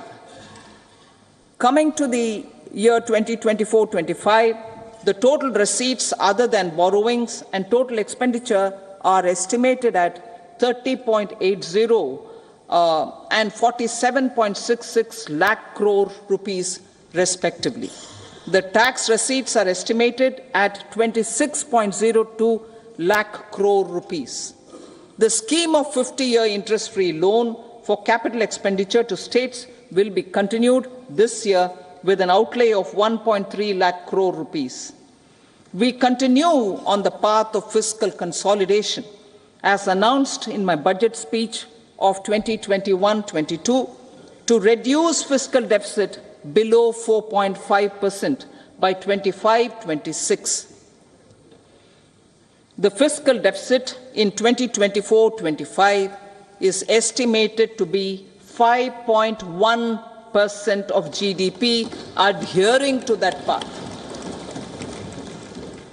So the gross and net market borrowings through dated securities during 24-25 are estimated at 14.13 lakh crore rupees and 11.75 lakh crore respectively. Both will be less than that in 23-24. Now that the private investments are happening at scale, the lower borrowings by the central government will facilitate larger availability of credit for the private sector. Vote on account. I'll be seeking vote on account approval of the Parliament through the appropriation bill for a part of the financial year 2024-25. I will now move to Part B. Honourable Speaker, sir, over the last 10 years, the direct tax collections have more than trebled and the return filers swelled 2.4 times. I would like to assure the taxpayers that their contributions have been used wisely for the development of the country and welfare of its people. I appreciate the taxpayers for their continued support. The government has reduced and rationalized tax rates. Under the new tax scheme, there is now no tax liability for taxpayers with income up to 7 lakh rupees, up from 2.2 lakh rupees in the financial year 2013-14. The threshold for presumptive taxation for retail businesses was increased from 2 crores to 3 crores. Similarly, the threshold for professionals eligible for presumptive taxation was increased from 50 lakh rupees to 75 lakh rupees. Also, corporate tax rate was decreased from 30% to 22% for existing domestic companies and to 15% for certain new manufacturing companies. Honourable Speaker, sir, in the last 5 years, our focus has been to improve taxpayer services. The age-old jurisdiction-based assessment system was transformed with the introduction of faceless assessment and appeal, thereby imparting greater efficiency, transparency, and accountability. Introduction of updated income tax returns, a new Form 26AS, and pre-filling of tax returns have made filing of tax returns simpler and easier. Average processing time of returns has been reduced from 93 days in the year 2013-14 to a mere 10 days this year, thereby making refunds faster. Indirect taxation. By unifying the highly fragmented indirect tax regime in India, the GST has reduced the compliance burden on trade and industry. The industry has acknowledged the benefits of GST. According to a recent survey conducted by a leading consulting firm, 94% of industry leaders view the transition to GST as largely positive.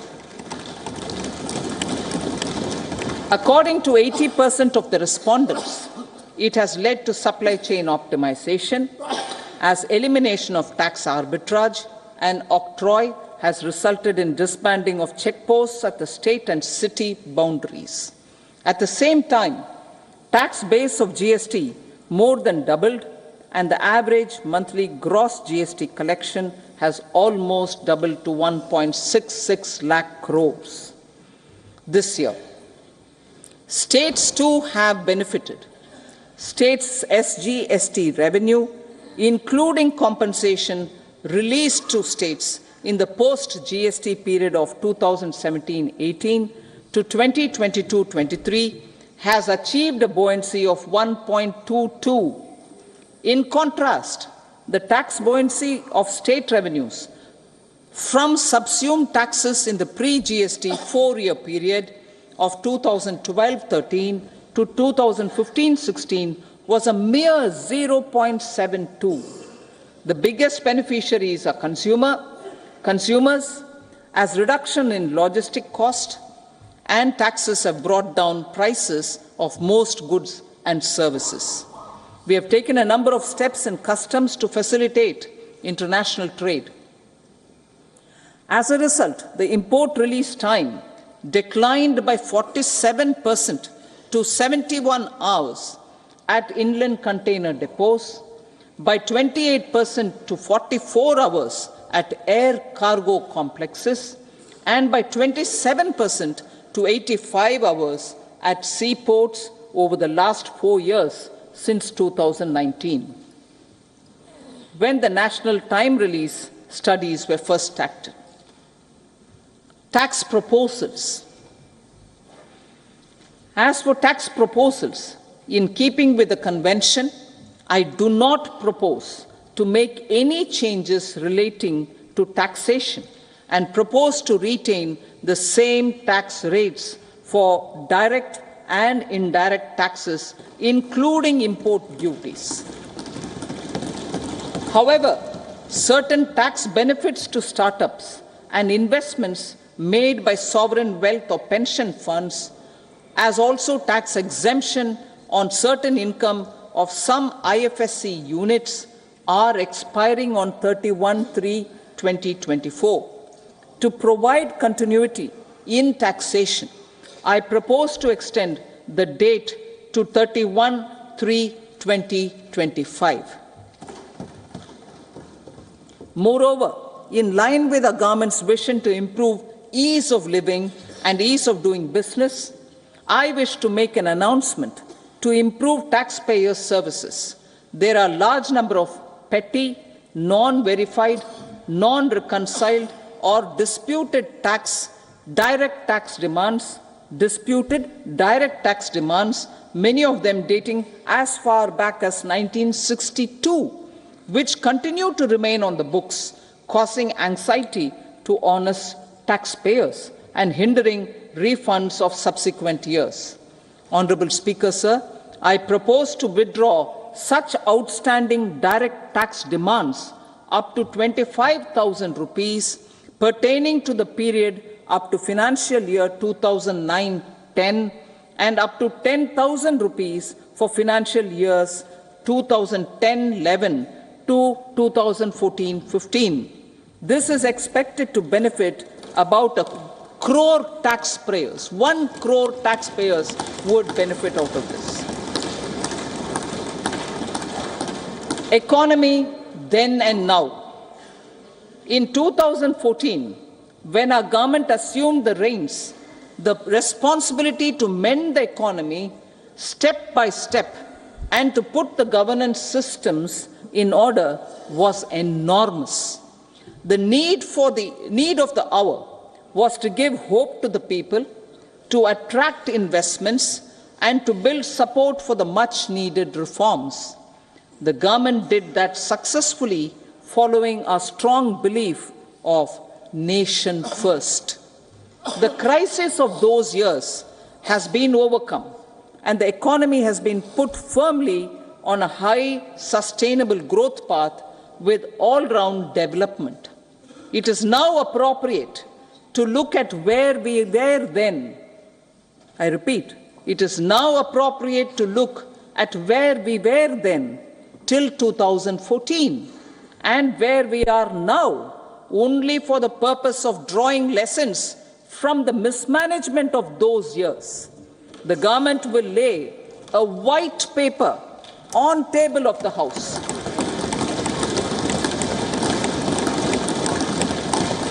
The exemplary track record of governance, development and performance, effective delivery and Jan Kalyan has given the government trust, confidence and blessings of the people to realize whatever it takes, the goal of Vikasit Bharat with good intentions, true dedication and hard work in the coming years and decades. With this, Honourable Speaker, I commend the interim budget to this august House. Jai Hind.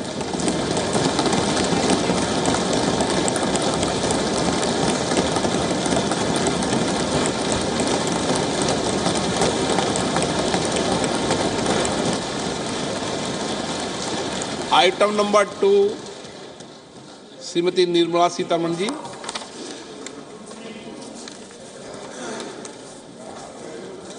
So, with your permission, I rise to lay on the table the following statements under Section 3(1) of the Fiscal Responsibility and Budget Management Act 2003, Medium-Term Fiscal Policy cum Fiscal Policy Strategy Statement and Macroeconomic Framework Statement.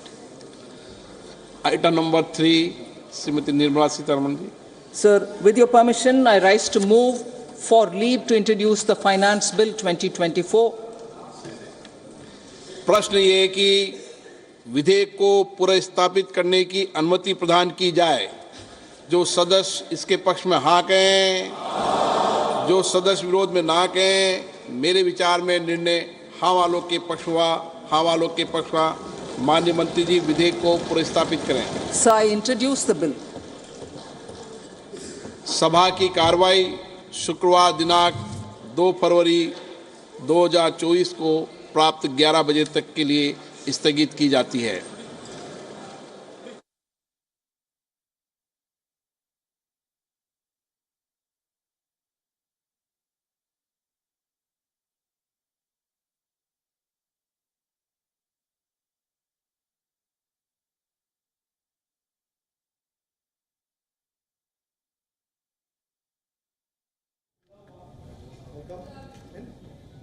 Yeah.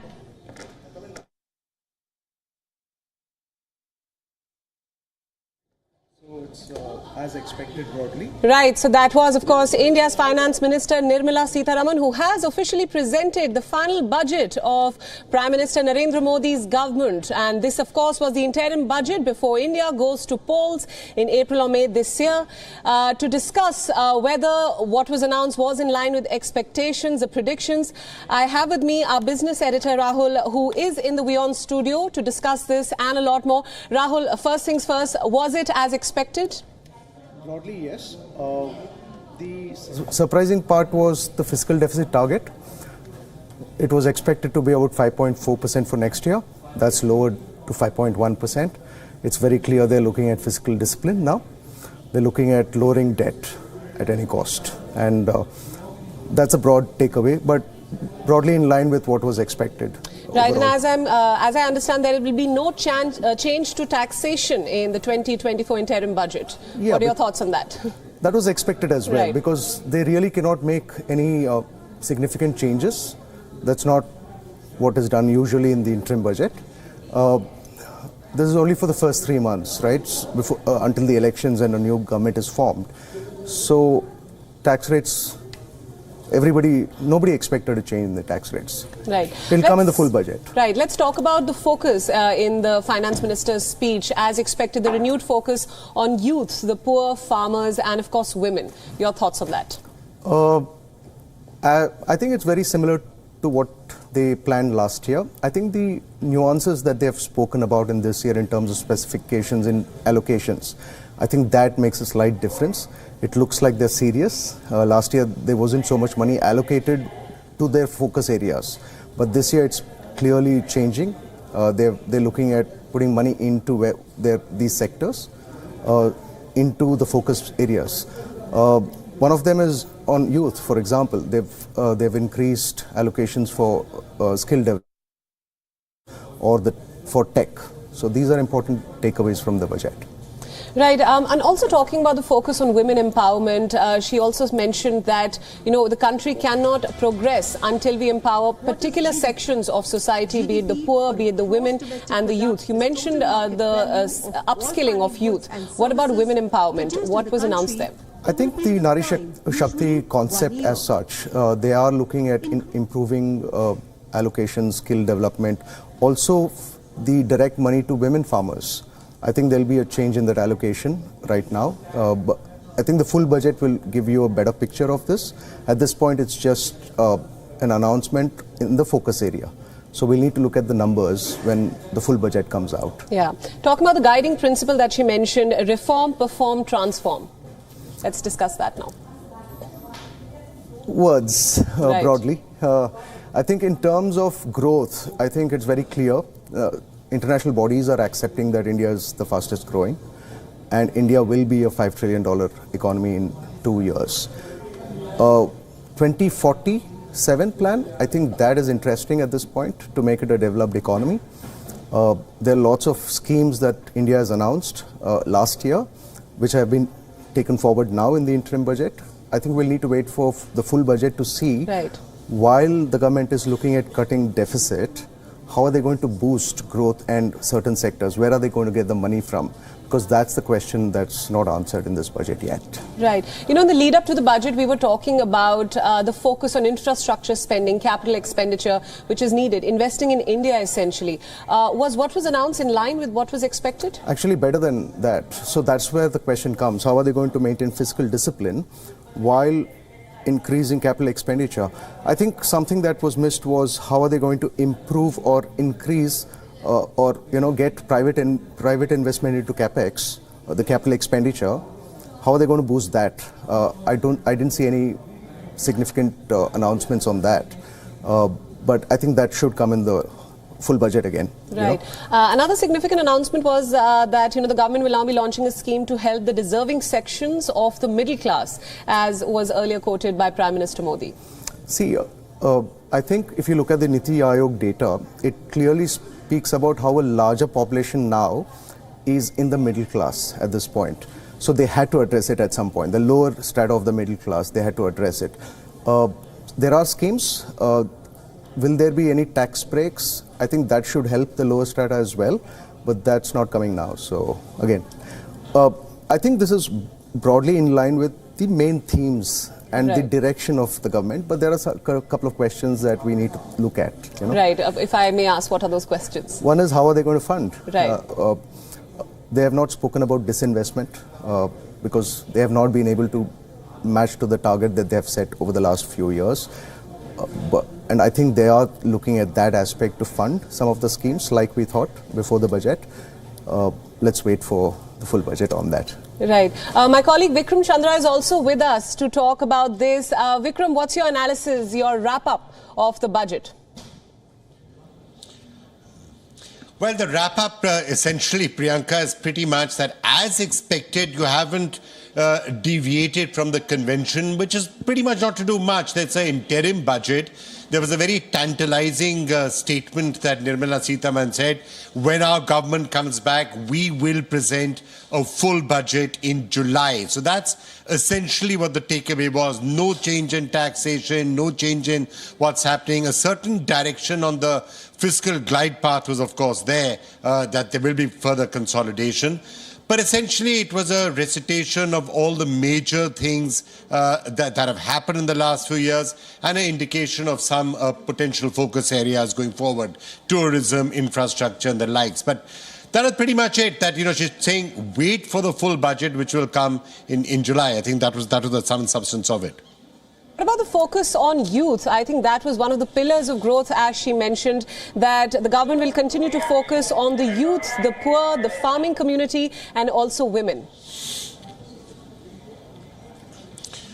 I think that's been part of what the Prime Minister has been saying, right? That there are only 4 castes and these are the 4 important castes. So, yes, specific measures were mentioned and a few individual proposals, Priyanka, were discussed and mentioned out there in each of those cases. But if people were thinking there's going to be some massive, dramatic announcement which is going to have, it's not been appropriate, it's not been the custom that you have something which is very election-oriented. So I don't think we had too much of that. Like in the review, economic review, there was a listing, of course, about all the successful things that the government has done, and you would expect that. There was also a listing, if you must have seen, about a number of other. The 4 castes was what you were referring to in each of those areas. But she did talk about the fact that getting growth to everybody is real secularism, in a sense, was one of the references she made. And then she spoke about some of the factors where she wanted development to happen: infrastructure, digital, GST, how all of those individual things are helping was something that she did draw everyone's attention to. Right, Vikram, as you rightfully mentioned, she did talk about Sabka Saath, Sabka Vikas, which was the mantra, so to speak, of this budget. In your view, was this more of a report card of how the last 5 years have been? Essentially, yes, right? Because if you take a look at it, again, I'm coming back to elements of the review that was actually done a couple of days back, because we did hear elements of that. It's basically been reporting on the fact that India was in a situation of a certain amount of stress financially, talking about all the things that the government has done, talking about the actual steps that have been taken, and in particular drawing attention to areas like infrastructure. And let's face it, infrastructure, logistics, that has been areas in which a lot of very dramatic changes have taken place. A lot of dramatic progress has also been done over the last few years. So there was a clear reference to that. Also, you must have noticed that's one of the areas where a very clear outlay was mentioned, that 11.11 lakh crore rupee figure on infrastructure spending. Infrastructure clearly is something that the government continues to believe in. But there was a hint there, and more than a hint, there was an actual statement there that at some point you're going to start moving from the government doing all the heavy lifting and that, and the private sector has to come in and the private sector has to start spending. And therefore also talking about the fact that as fiscal prudence comes inside, government isn't borrowing that much. It frees up the space, Priyanka, for private sector to be able to get money. The fact that the banks are in a much better shape than they were in a few years ago, presumably also will help in that. Right. We also have in the studio Dr. Vikas Singh, a senior economist. Vikas, we spoke before the budget was tabled. Now she has presented the budget. Your thoughts? I think as expected, there's no big bang announcement. But I think it's online with what we've been expecting, in the sense that she promised that there's going to be continuity when they come back to power. I think sometimes it's also a good idea to just leave things as it is. My only disappointment has been that we expected some minor changes for the MSME sector because they are really the drivers of not only the growth but also the drivers of the economy. Close to about 70% of all jobs that exist in India is provided by the MSME sector. Right. Most of our viewers will not be disappointed to know that most of these employees, 80% of those employees employed in the MSME sector make less money than even the per capita income. So there is certainly something that needed to be done for the MSME sector. I hope 4 months down the line, when they come back, we can probably expect a far more comprehensive announcement for the MSME sector. I'm also happy that she talked about, and I think the most defining statement from the finance minister was that we don't focus on the outlay, we focus on the outcome. That Right. has been the characteristic of the government, and we just hope they maintain that. Absolutely. Right. Dr. Singh, thank you for that. In fact, let's now go over to Vikram Chandra to decode the budget with more expert analyses. Over to you, Vikram. Thanks a lot, Priyanka. I think one of the interesting things, of course, about the fact that it was an interim budget was the length of it, right? We normally have budget speeches for about 2 hours. This was over and out in 1 hour flat. So lots and lots of guests are going to continue to come in as I speak. We'll keep on going to them. But let me start with Jayant Krishna, who's with our CEO, Foundation for Advancing Science and Technology, and at the CISS. Jayant, your sense of that overall interim budget, some of the directional elements that you did speak about, what do you make of them? Yeah, so Vikram, I think it's a business as usual, and it is the interim budget in the true sense. Perhaps one of the shortest budget speeches of any finance minister, less than an hour. And I think there are no surprise elements at all. And I think one good, while a lot of individuals, the huge middle class, which constitutes a huge voter base, there was a motivation for her to announce some personal tax benefits in terms of slab rationalization, higher standard deduction, and so on and so forth. That didn't happen.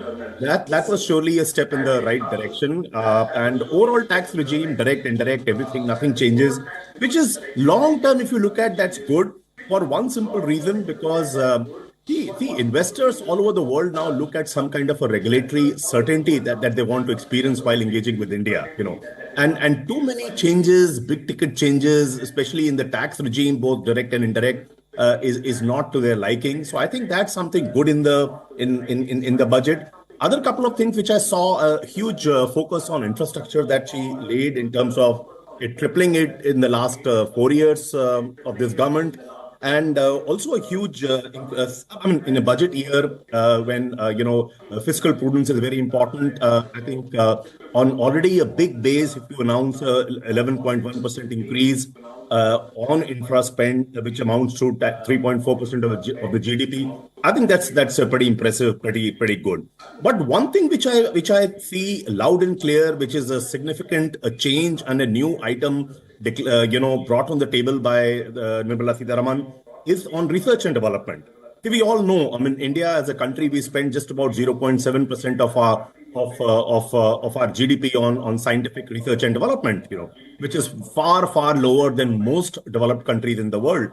So I think there she has talked about rupees 1 lakh crore kind of a corpus to be created, and which will be available even for private sector for R&D projects, the way I understood. Right. And both for long-term financing as well as short-term financing.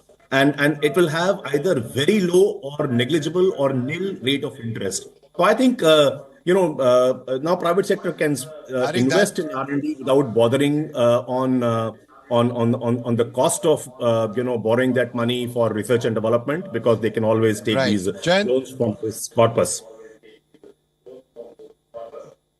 All right, Jen, just hold that thought. We'll come back to some of those aspects you were talking about in just a couple of minutes. But yes, one of the clear, concrete, if I may use that phrase, one of the concrete outcomes of the interim budget was a continued commitment to infrastructure and actual outlay out there, 11% up. India is not slowing down at all when it comes to then to talk to about that, but then Deepak Shetty, CEO Managing Director, India and South Asia at JCB, which of course, as infrastructure is built, JCB is being used all the way across the board. And you also, of course, chair the CII National Council on Capitals and Engineering. That infrastructure announcement, the fact that it was made and underlined even in an interim budget, presumably gives you a lot of confidence that what we are seeing around us is going to continue for a while. I think it's a very heartening to see that there is a continuity in the policy. And I would say this budget is both about discipline and direction. The direction on infrastructure development and that focus continues. And it is not only about the 11.1 lakh crores announcement, but also other elements. For example, improving the connectivity, the focus on a dedicated freight corridors. Logistics cost is a big challenge that the country faces, from around 12 to 13%, whilst in the developed world, it is around 8%. So all of this also will contribute into further infrastructure development, more importantly, reducing the cost that some of us face. The other point I wanted to mention was also, when we look at infrastructure, we sometimes more look at the national projects, the big highways, etc. But also the role that the state governments play is very important. And I think that this disbursal of 75,000 crores to the state governments, I'm sure part of that will also translate into further improvement of infrastructure at the rural level through the state governments, again will be very positive. And to take that point which you just made a little bit forward, infrastructure is often seen as railways and roads and airports, and of course it is there. And in the speech, she referred to all of those things, and there was growth. But what you were saying about the states is, we're now seeing a new approach where individual states can do things on a mission mode also. For example, around tourism. She correctly pointed out that India's got some of the most incredible tourism potential anywhere in the world, plus domestic tourism. So the fact that state governments will be induced to build world-class facilities in individual tourist areas, is that something that you think could also see an inflection point? I think this will also have a multiplier effect. I think it's fantastic. And as tourists, when we visit, we travel, we see the challenge because of the lack of infrastructure, the connectivity, and I think this will sort of further spruce up the economy in the rural hamlets, because all of them will get benefit of more and more tourists visiting. So I think every element of infrastructure development has been connected. And as you rightly say, sometimes when we look at infrastructure, we only look at roads, highways or airports. But there are other critical elements of that particular system which has also been addressed, which is very positive as a part of this budget. And other point I want to talk about is discipline. I think 5.1% fiscal deficit. I think that also directionally is very, very positive. So I'm actually trying to figure out where all of that is coming from, right? Because if there are no new taxes, and they aren't because taxes have not been changed, and yet India is spending the amount of money that it is now on infrastructure. I mean, 11.11 lakh crores. If you'd said 8 years ago, 7 years ago, that's the amount that India is going to be spending on infrastructure, most people would have struggled to believe it.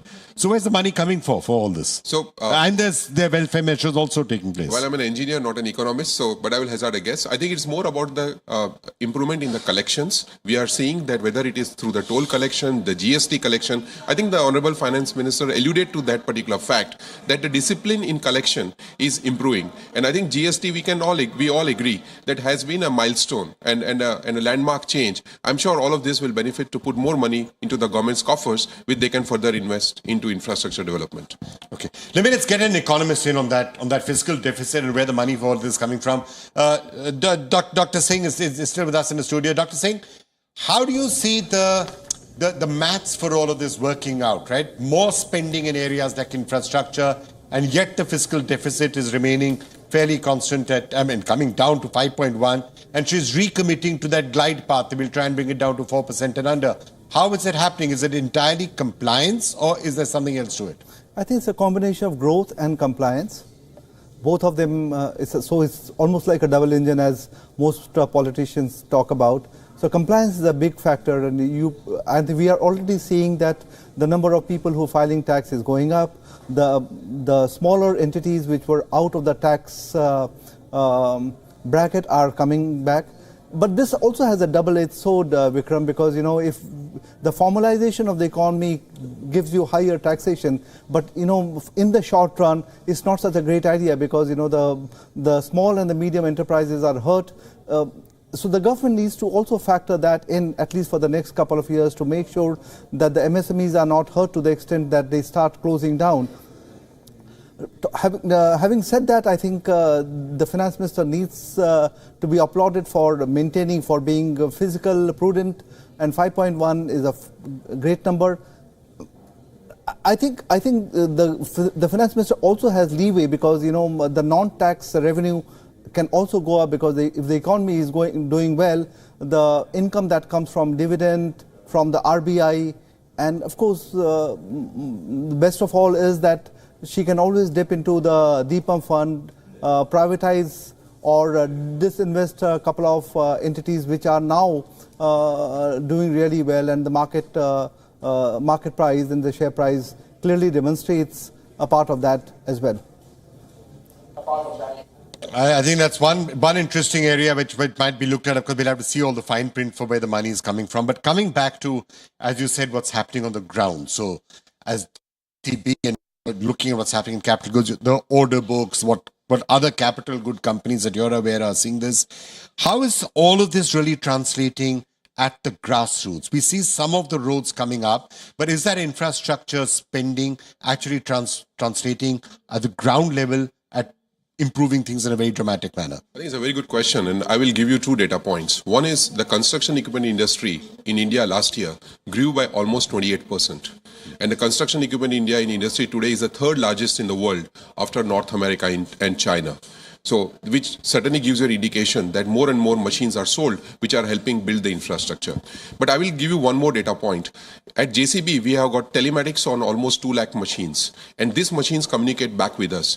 And we are seeing continuous improvement in the utilization of the machines which takes place. We have data right up to district level or village level, which tells us that certainly the utilization of the machines have grown in compared to last 3 or 4 years. So I think both these data points tell us that what is being announced is getting translated on the ground. And how much more room do you think this infrastructure boom has to go? Is there still a long way to go before you actually become developed, you catch up with the US, you catch up with China? Presumably India still has a long way to go. I think, again, I'll give you a data point. Like I said, the construction equipment industry has grown by 28%, but with that also we are selling only 80,000, 90,000 machines, while in China or USA it would be more than 250,000. So I feel, and we did a survey, by 2030 we expect this market to grow from around 80,000 machines to 250,000 machines. So I think we are truly at the start of the cusp of the growth in infrastructure, and we will see more and more development taking place in this sector. All right. Well, Shobha Kamneni coming in to join us. Short speech, so we were all expecting to be sitting for another 1 hour listening to her, or maybe we shouldn't have been expecting that, because at the end of the day, it is an interim budget, and she did say that she'll be back with, or somebody will be back in July with a full speech. But what did you make of what you did here? First, I really liked what you said about 28% growth. I think these are the stories that India needs of being able to grow. And so the new terminology of FDI, which is First Develop India, I love that. I think that we should use this more, because the speech also... But do you sometimes need that FDI to develop India in the first place, or is there enough capital in India now that you don't really need foreigners coming in? I think that the nature of capital and the nature of tech has changed, but the way that we look at our industrial policy is still in the Purana Zamana. So if all that changes, because, instead of... I'm a big proponent of saying that here's a services sector contributes 54%. Really what we do, create jobs. I think that this is the sector that we need to really push more, because India needs more jobs. And when you're first developing India, when you're getting that, the capital will come, you have disruptions of AI and all these coming in.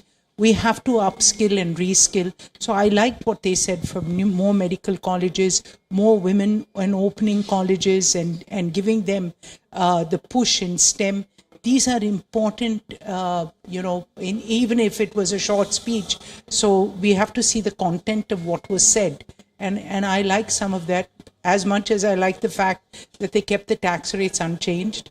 Yeah. Sometimes it helps just to cool things down and keep things steady. But, it may only be for 3 or 4 months, right? Because you might have tax change rates, whenever the full budget is presented. But let's try and get, as I was just asking him to, from all the pronouncements that we hear, how are things actually transforming on the ground? So let me ask you about healthcare, right? From the hospitals and other space. She did refer to it. They opened up Ayushman Bharat to more and more people. Again, that was few more people, ASHA workers and the rest. But how's that part of... This is one of perhaps the biggest bang announcement that we'd heard in the last 9-10 years, when they came out and said Ayushman Bharat, let's try and have medical, insurance operating for everybody. There was talk at the review also that's being offered to more and more people, access to healthcare. But how is that actually working on the ground, according to you? It's actually working quite well. It's, first of all, it is the largest healthcare insurance scheme in the world. So we have to, India needs to take credit for doing something so big and bold. And the fact that, there were some naysayers that said, this is not going to work. It's actually working. Now they're increasing the reach. It was very rural. I think they're moving into the urban areas also. The state governments are all coming in, because health is a state subject. So I'm very positive of what they've done in healthcare. The fact that they're going to convert more medical college, create medical colleges from the government hospitals they have. Ours is the first, which is in Chittoor. And I think that's an important point. They're good models to scale from. And you asked me about, the spend. Vikram, pre-COVID, India used to spend around 1.5% of GDP on health, which is about the worst in the world. Because of COVID, they were forced to take it up to, in some areas, even 2.5%. Fortunately, we're still around that range. Right. So we've not gone down. So I think they're moving in terms of health development, and all these are good signs. That's so interesting, because what today is, as an entire, if you step back a little bit and think, what's the exercise today all about? It's to take stock of what's happened in the last 10 years and to start talking about a possible roadmap for what could happen in the next 5 years, or at least what should happen in the next 5 years. So if we had to do that, if I was to rewind 10 years ago or even 15 years ago, what would we have been saying? We were saying, you need to spend a lot more on infrastructure. You need to spend a lot more on health and education.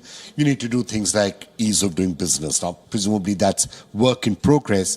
But on infrastructure and on health and education, how much of the agenda that you would have had 10 years ago has been fulfilled?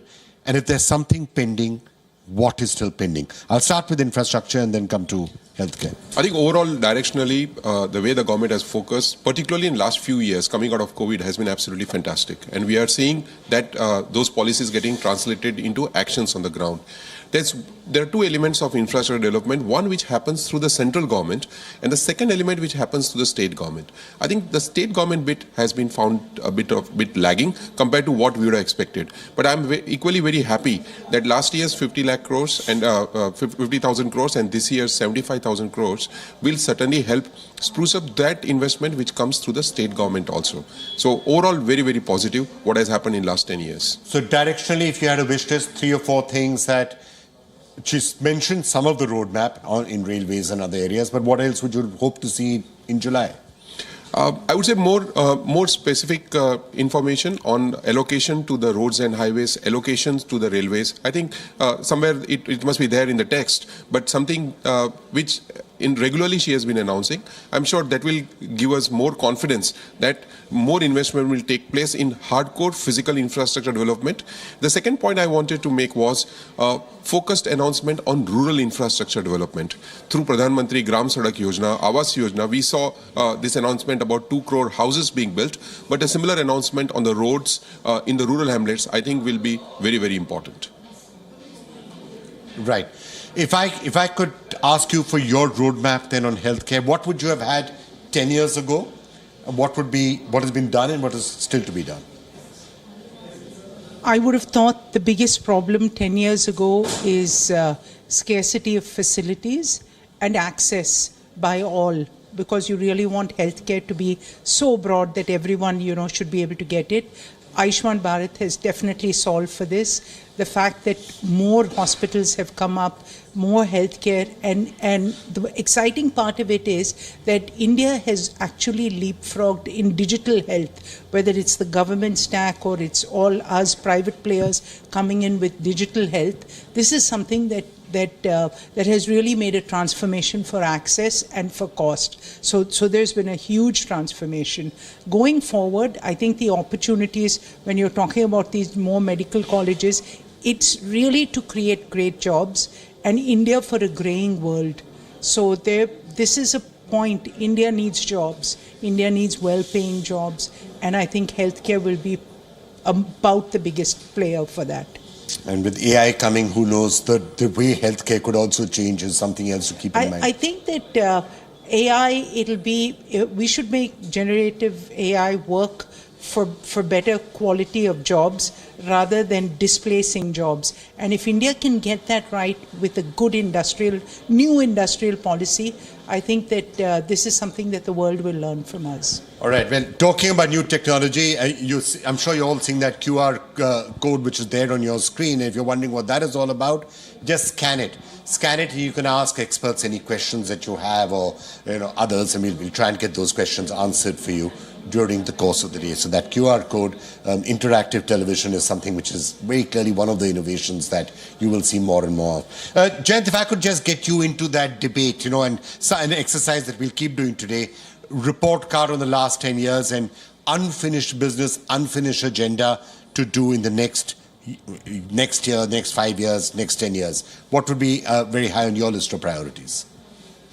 See, I mean, in last 9-10 years, I would, if I have to give marks, I would give 8.5 out of 10 to the government for the efforts made in the last 2 terms.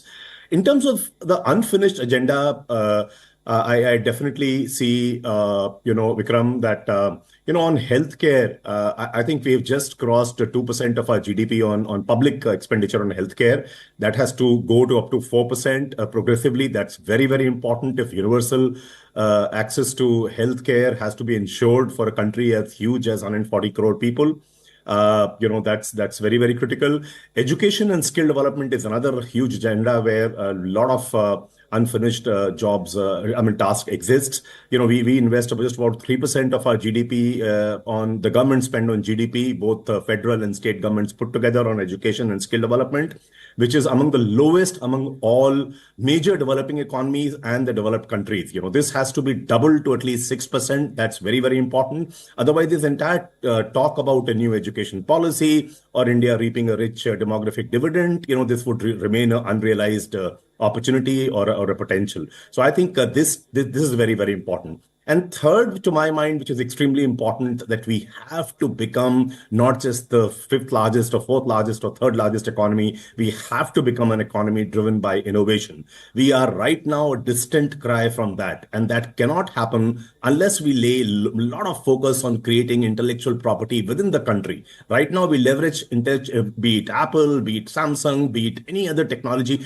any other manufacturing that you look at, most of it, if not all, we leverage IP developed elsewhere, and therefore the true economic value add that accrues to a nation, it really happens not just by owning manufacturing. For example, I'll give you China's example. China manufactures, more Apple iPhones than what US does. But for every one iPhone manufactured in China, the economic value add that happens in China is just about $10 per phone. And for every iPhone manufactured in China, the economic value added happening in US is anywhere between $30 to $60, depending upon which model is there. Because whosoever has the intellectual property decides how would be the distribution of profits and costs and so on and so forth. And therefore, we have to invest much more on research and development in science and technology space, which has been languishing at about 0.7%. And that too, 2/3 of it actually happens in the government sector. Industry does barely 1/3 of that, So I think that has to go up very substantially. I still do not have many details, but this 1 lakh crore of outlay that the Finance Minister Nirmala Sitharaman announced about long-term financing for research and development. As they say, unless you go through the detail, but at least the top of the line item which was mentioned in the budget speech, that holds some promise. So to my mind, these three are education and skills, healthcare, and science and technology R&D are the three unfinished tasks. All right, Jayant Krishna, thank you so much for joining us with that perspective. How do you get more and more of the economic value? Well, let's turn our attention now to another very important sector. As you're talking about India becoming a key member of supply chains, as you talk about how India can set up factories that will service not just India, but the rest of the world itself. A lot of this, of course, happening in South. So who better to talk to than Kamal Bali, who's, of course, President and Managing Director at Volvo, but also Chairman of CIA for the Southern region, which is where a lot of this is actually unfolding. Let me talk to you about auto specifically first, and then I'll come to some of the broader questions. A lot of what Jayant was saying is actually playing itself out in auto. India is now getting all of these factories. People are coming in and developing it. There's talk about how can you build them, and also not build them just for India, but also for the rest of the world. If you had to take stock of the last 10 years and look at the agenda for the next 5, what would that be? I think, first of all, thank you very much, Vikram, for having me on this channel. I think the last 10 years have been very, I would say, productive for India. We have set a course which will define the future years very, very clearly. I mean, if you look at the manufacturing sector, I mean, which is one of the sectors of the economy which has always been a little more fragile than other sectors, because and we have hovered always around 15 to 17% of our GDP, and we need to move to about 22 to 25%. And automotive sector is almost 50% of manufacturing. So very well said that therefore this assumes greater importance, because it drives MSMEs, and so the new technology is coming. The fact that we are part of global value chains now, our quality standards have improved dramatically.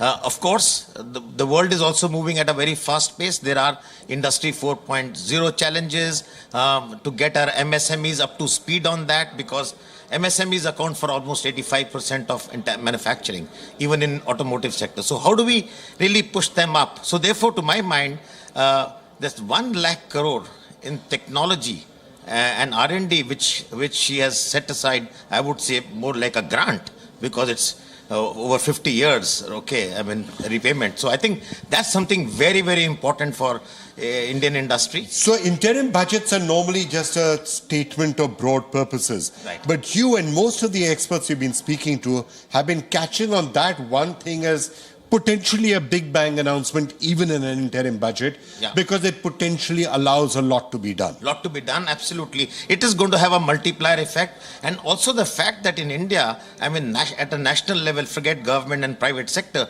we spend just about 0.6 or 0.7 on R&D and on research.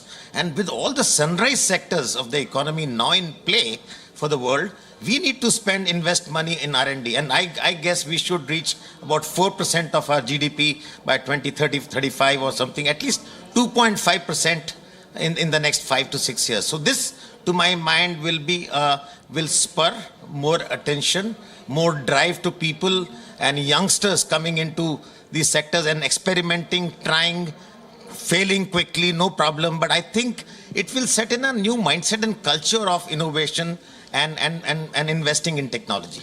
Let me just get Jayant in for one more take on that. Jayant, you've also been talking about that 1 lakh crore rupee. Okay, I'm just going to come back to him in a couple of minutes and get his reaction on that. Moving on then to manufacturing, because as you rightly said, what India does in some of these areas, electronics, mobile phones, obviously there's been some chatter around that, but specifically the auto sectors where we've really tested it.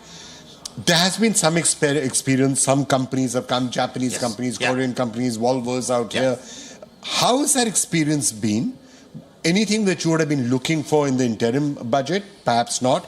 But some policy announcements or just continued directional announcements on what you think need to be done? I think if India has to become an automotive manufacturing center for the world. So I think a few things have happened, even though it was an interim budget. I think the direction was very, very clear.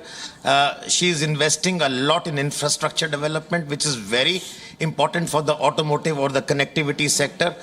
So which means that another 10-11% going more into capex at about 11 lakh crore. I think it's a very, very handsome and good budget. So I think that will help a lot. Then, of course, there are offline, the government has started something called hydrogen mission, where there is an ambition to become the largest manufacturer of hydrogen in the world. And this new energy transition which is going to happen, it's not going to be all electric, by the way. So electric is going to be a very major part, but there are going to be alternate non-fossil fuels like hydrogen fuel cells and hydrogen as a fuel. So I think a huge amount of attention is being developed, being given there as well, which we've not talked in the budget today.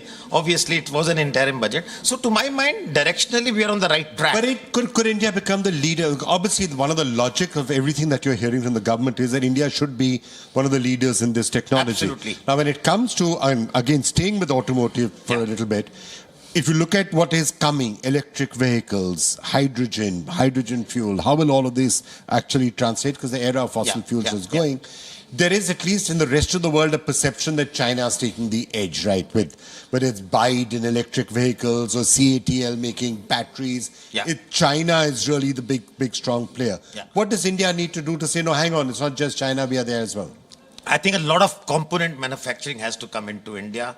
Unfortunately, we have been not doing very, very well. We have not been focused at component manufacturing. And I think the new policies which the government has brought for Make in India, I think that's really putting a pressure on that. So whether it is battery cell manufacturing or if it is hydrogen and a lot of chips manufacturing, because automotive sectors, 50% of a car or a truck today is ECUs, electronic control units. So a lot of chip manufacturing is coming into India. So I think which is also very good. So I think these are the real sector within the subsectors within automotive industry. We need to focus there and not simply be the assembly shop of the world. So I think that is the shift which I see in the last 10 years, that from just assembling vehicles in India to actually manufacturing at component level. That's the shift what we see, and I think this budget is going to, the coming budget in July, I'm sure is going to push further a few notches on that. There's been a lot of talk about how do you incentivize the states to do a lot more. And you're, of course, the head of CIA for the entire southern region, so important to ask you that question. There's this perception that whether it comes to the tech industry, Bangalore, Hyderabad, manufacturing, states like Tamil Nadu, a lot of that activity is taking place in the south. What are the southern states doing that are different and perhaps lessons that the rest of the country can take? Yeah, I think one of it is that the southern states have had a head start over the rest of the country over a period of time. And I think, for instance, places like Bangalore, Chennai have become centers of excellence when it comes to automotive. In addition to Pune, Chennai today is a very, very big center of excellence when it comes to manufacturing. So I think there has been, I would say the skill levels have been pretty high in these states. Second, the support from the government and ease of doing business has also been on a very good note. So I think these are some of the factors which have actually given that advantage to southern states. And then, of course, today every state is bringing in a EV or a non-fossil fuel policy.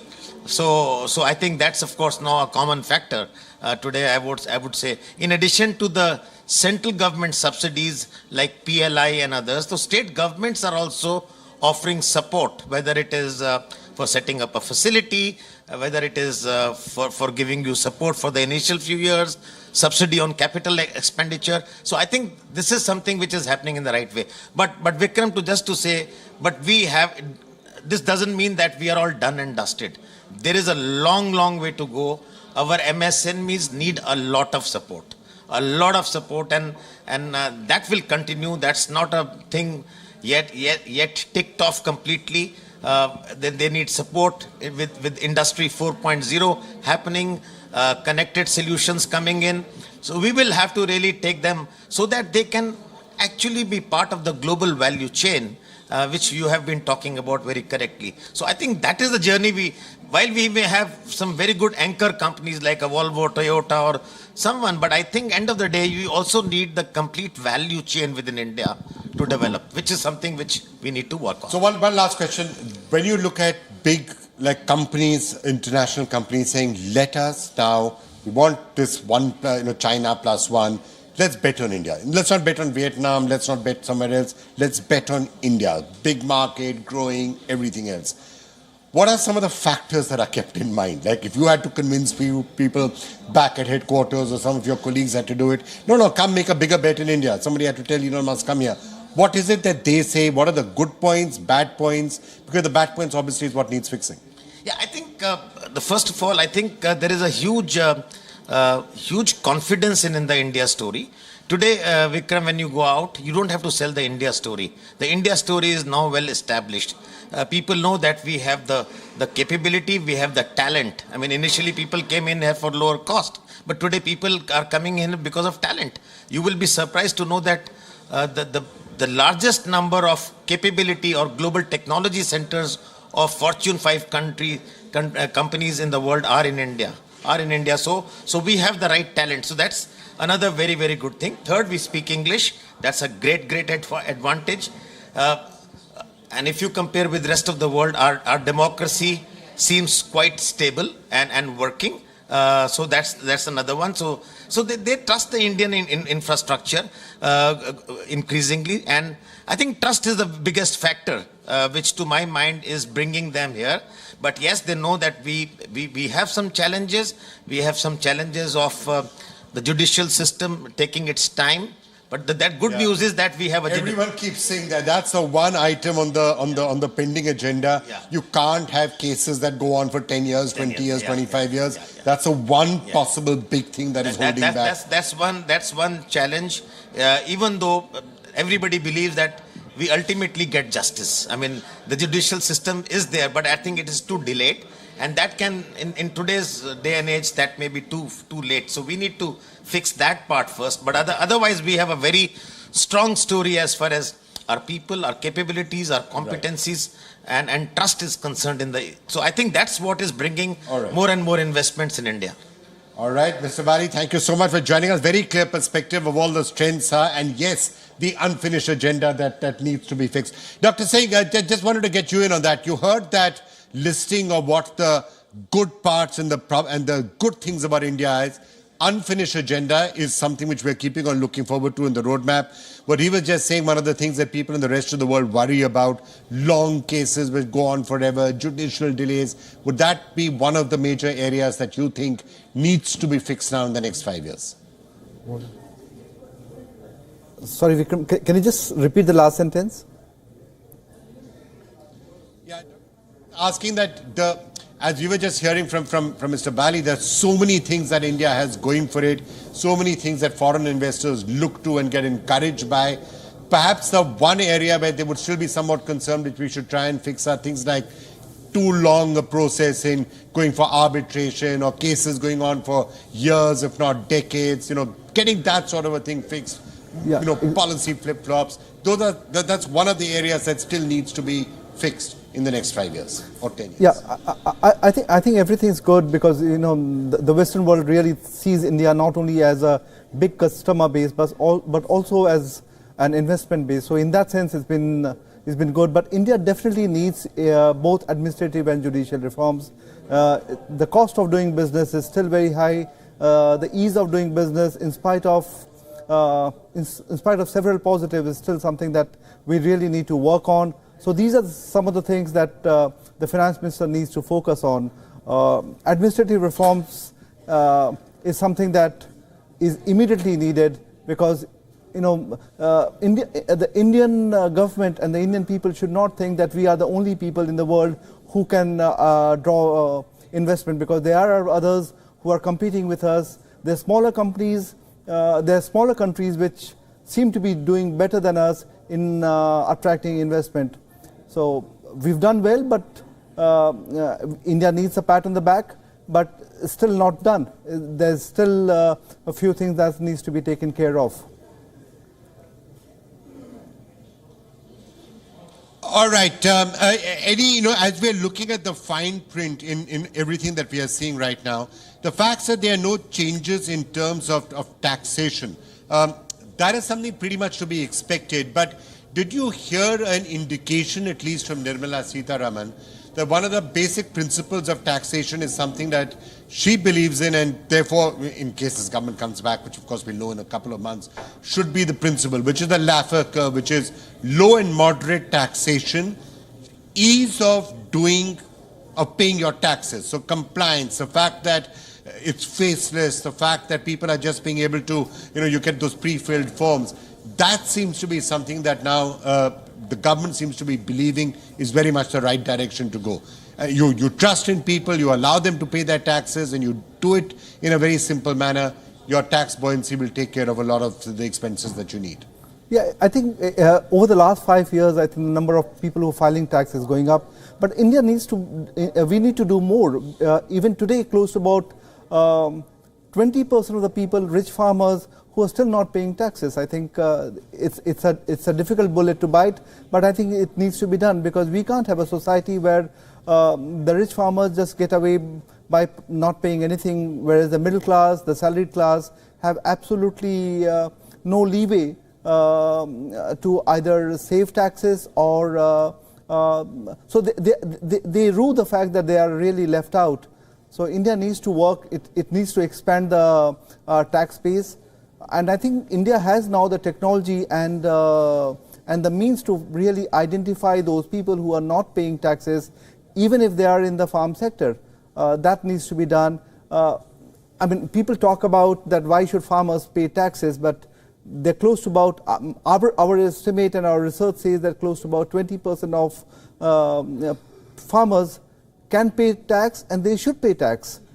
So that's one. Yes, you're absolutely right that the trust factor has really gone up. People are paying taxes, people are compliant. Having said that, I think we need to really bite that bullet, because... All right, Dr. Singh, I'm just going to pause you. All right, Dr. Singh, I'm just going to pause you there for a minute and come back to you in a couple of minutes, because we do have Vinayak Chatterjee now joining us, the InfraVision Foundation founder and managing trustee of that. Somebody who's been leading the charge on infrastructure for a fairly long period of time. Vinayak, I think the first time I did a budget special with you would have been, what, about 20, 30 years ago maybe. And I remember you from that time have been saying infrastructure, we need to build infrastructure. If only we would build infrastructure, the Indian economy would go to places. I'm sure you remember some of those sessions 25 years ago. Of course I do. 30 years ago, we were both younger then. Did you ever think a day would be coming where you would be having 11 lakh crore rupees being allocated for infrastructure spending in a single year? I'm not surprised you're smiling. You're smiling and I'm not surprised you're smiling. I am smiling, but I am not totally delighted for the simple reason that you can see that the government strategy, economic strategy has been articulated, that it was pushing GDP by infrastructure-led investment. That was the prime driver of India's economy with major multiple effects. And in the last 2 years, if you remember, on your channel also, we discussed that year before last, the increase in allocation was 30%. It went up from 5 lakh crores to 7.5 lakh crores. And last year, it increased by 35% from 7.5 lakh crores to 10 lakh crores. So if you're talking about a continuing momentum, then the momentum is 30%. So I would have expected that a 10 lakh crore allocation last year would, as per the same inertia or momentum, moved up to 13 lakh crore allocation this time, whereas we've got only 11.1. So I console myself by saying that this is just an interim budget. And if the government is going to carry on following its policy of public expenditure, infrastructure investment-led growth to boost GDP, then when the final budget is written in June or July, we are going to get back to 30%. So let me stop here. All right. All right, Vinayak, just hold that thought. I'm going to come back to you in a couple of minutes because we do have the man himself, Chandrajit Banerjee, Director General of CII, the person who knows exactly what's happening with all economic policies, economic reforms, drafting the budget speeches. Okay, I'm exaggerating a little bit now, CB. But what is your sense of it? Well, that's certainly the shortest speech we've heard in a long, long time. Interim budget. What did you make of it? So I thought it was very prudent, number one, I must say that. And secondly, it was a budget, if I may say, I was extremely fascinated that we kept on the path of fiscal prudence, and that was very, very critical for us to see that at this point in time. And second, the quality of expenditure, say for instance, when we look at a higher capex, we see a lot being done on social side of it. It's just not the physical infrastructure, but the social infrastructure focus. So besides the deficit, the way it has been handled. The third point, and I'll end because Mr. Singh is here. The third point that I'd like to really focus on in terms of prudence was, if you really look at the way borrowing has been handled, which leads to, I would believe, both nominal and real interest rates getting moderated, which in reality affects all people, even the common man. Right. Well, as you said, Mr. N.K. Singh is with us as well. Such a pleasure, sir, to have you with us. Today is the day, as we've been discussing, to take stock of the last 10 years and perhaps set a roadmap for the next 5 or the next 10. How did you see the report card that she, in a sense, did present today? It was also there in the review. How do you see the report card of the last 5-10 years? And more importantly, what is the unfinished business that we need to do to keep growing at 7%, 8%, 9% and becoming a developed country? What's the unfinished agenda? Well, I think that's a very credible report card. It's credible because it's based on performance. It's credible because if next year's 7% growth rate is more likely than not, this would be the 4th year in succession where India would have grown in real terms of 7% or so, which would be a record in itself. So it's a credible story of growth. It's a credible story of macroeconomic stability in terms of keeping fiscal deficits and debt numbers in place. It's a credible story on changing the quality of expenditure into moving more and more into capital creating expenditure, doing away with the deficiencies of infrastructure, cost and efficient economy as such. And therefore, the question of what is the unfinished story is a difficult question. I would say 2 important things. One is an aspect beyond us, which is exogenous circumstances. Exogenous circumstances we cannot manage, but we can always plan for keeping some room and cushion that in case those exogenous circumstances come, there is space to be able to respond. Second, I think there are a number of reforms on the factors of production. States need to be incentivized on the unfinished agenda, on land and labor, on which a lot depends on the kind of action that they have to initiate. So continue this momentum, continue this growth story, and I think that the confidence which this government has demonstrated in terms of shying away from what could be viewed as immediate populist gains into adhering to the path of what would give investors, rating agencies, the story of India's high growth. This is India's time, and this budget consolidates confidence and trust, which now seems to be embedded. I'm just going to take that unfinished agenda item. Let's face it, all of us tend to be greedy. When you have a good run and you're going at 7%, you say, why can't we grow at 9% and what needs to be fixed? Mr. N.K. Singh referred to two things. Fixing the factors of production, which are still, there are a lot of supply side reform has taken place, but land and labor, maybe something more needs to be done. And just before you came, one of my favorite subjects was being discussed, which was pendency, judicial pendency, delays, arbitration. How do you get that part of it, contract resolution, laws? How do you get that moving in a more efficient manner? Would you agree with that, those items, or would you add something else of your own? No, I'll agree with you, of course, and I think, but I would only like to add that when you really look at areas of like decriminalization, the amount of work which has been done, and Vikram, you've been a part of it, a lot has been moved on as far as decrim, especially the way things have moved. I think that's a huge amount of work done. Yes, much more can be done. And I would really move on to the state level. A lot of reforms would need to be done at the state levels because investment at the end of the day is taking place there. So even from the industry perspective, I would look at a lot to be done there. And I think that follow-up is important. The second is when you talk about, you just mentioned about two areas, land. Now, much of that, there is a lot to do again with the states. And the fiscal prudence of the states are now going to be, again, a very, very important area. As we see focus today being given in the interim budget on rural India, a lot on the agri sector. These are also, there's a lot of state subjects in all of this. So I think besides the fiscal prudence of the states, reforms by the states on some of these areas are going to be critical areas to work on. There seems to be a movement towards using incentives to get the states to carry out the reforms. It was there in labor, it's there in other things. You, of course, have been driving a lot of that at the Finance Commission. How do you make sure that all states are aligned and take the right steps? Is it partly about setting up a competition between them? Is it the use of direct incentives, as might be happening in tourism right now with the announcements we heard today? Well, I think that, we need to take some comfort that a lot of it is working. Because if you look at the report card, in the 1 lakh plus crore, which was given for capital expenditure, the utilization has been over 90% by the states, which is a very, very favorable story.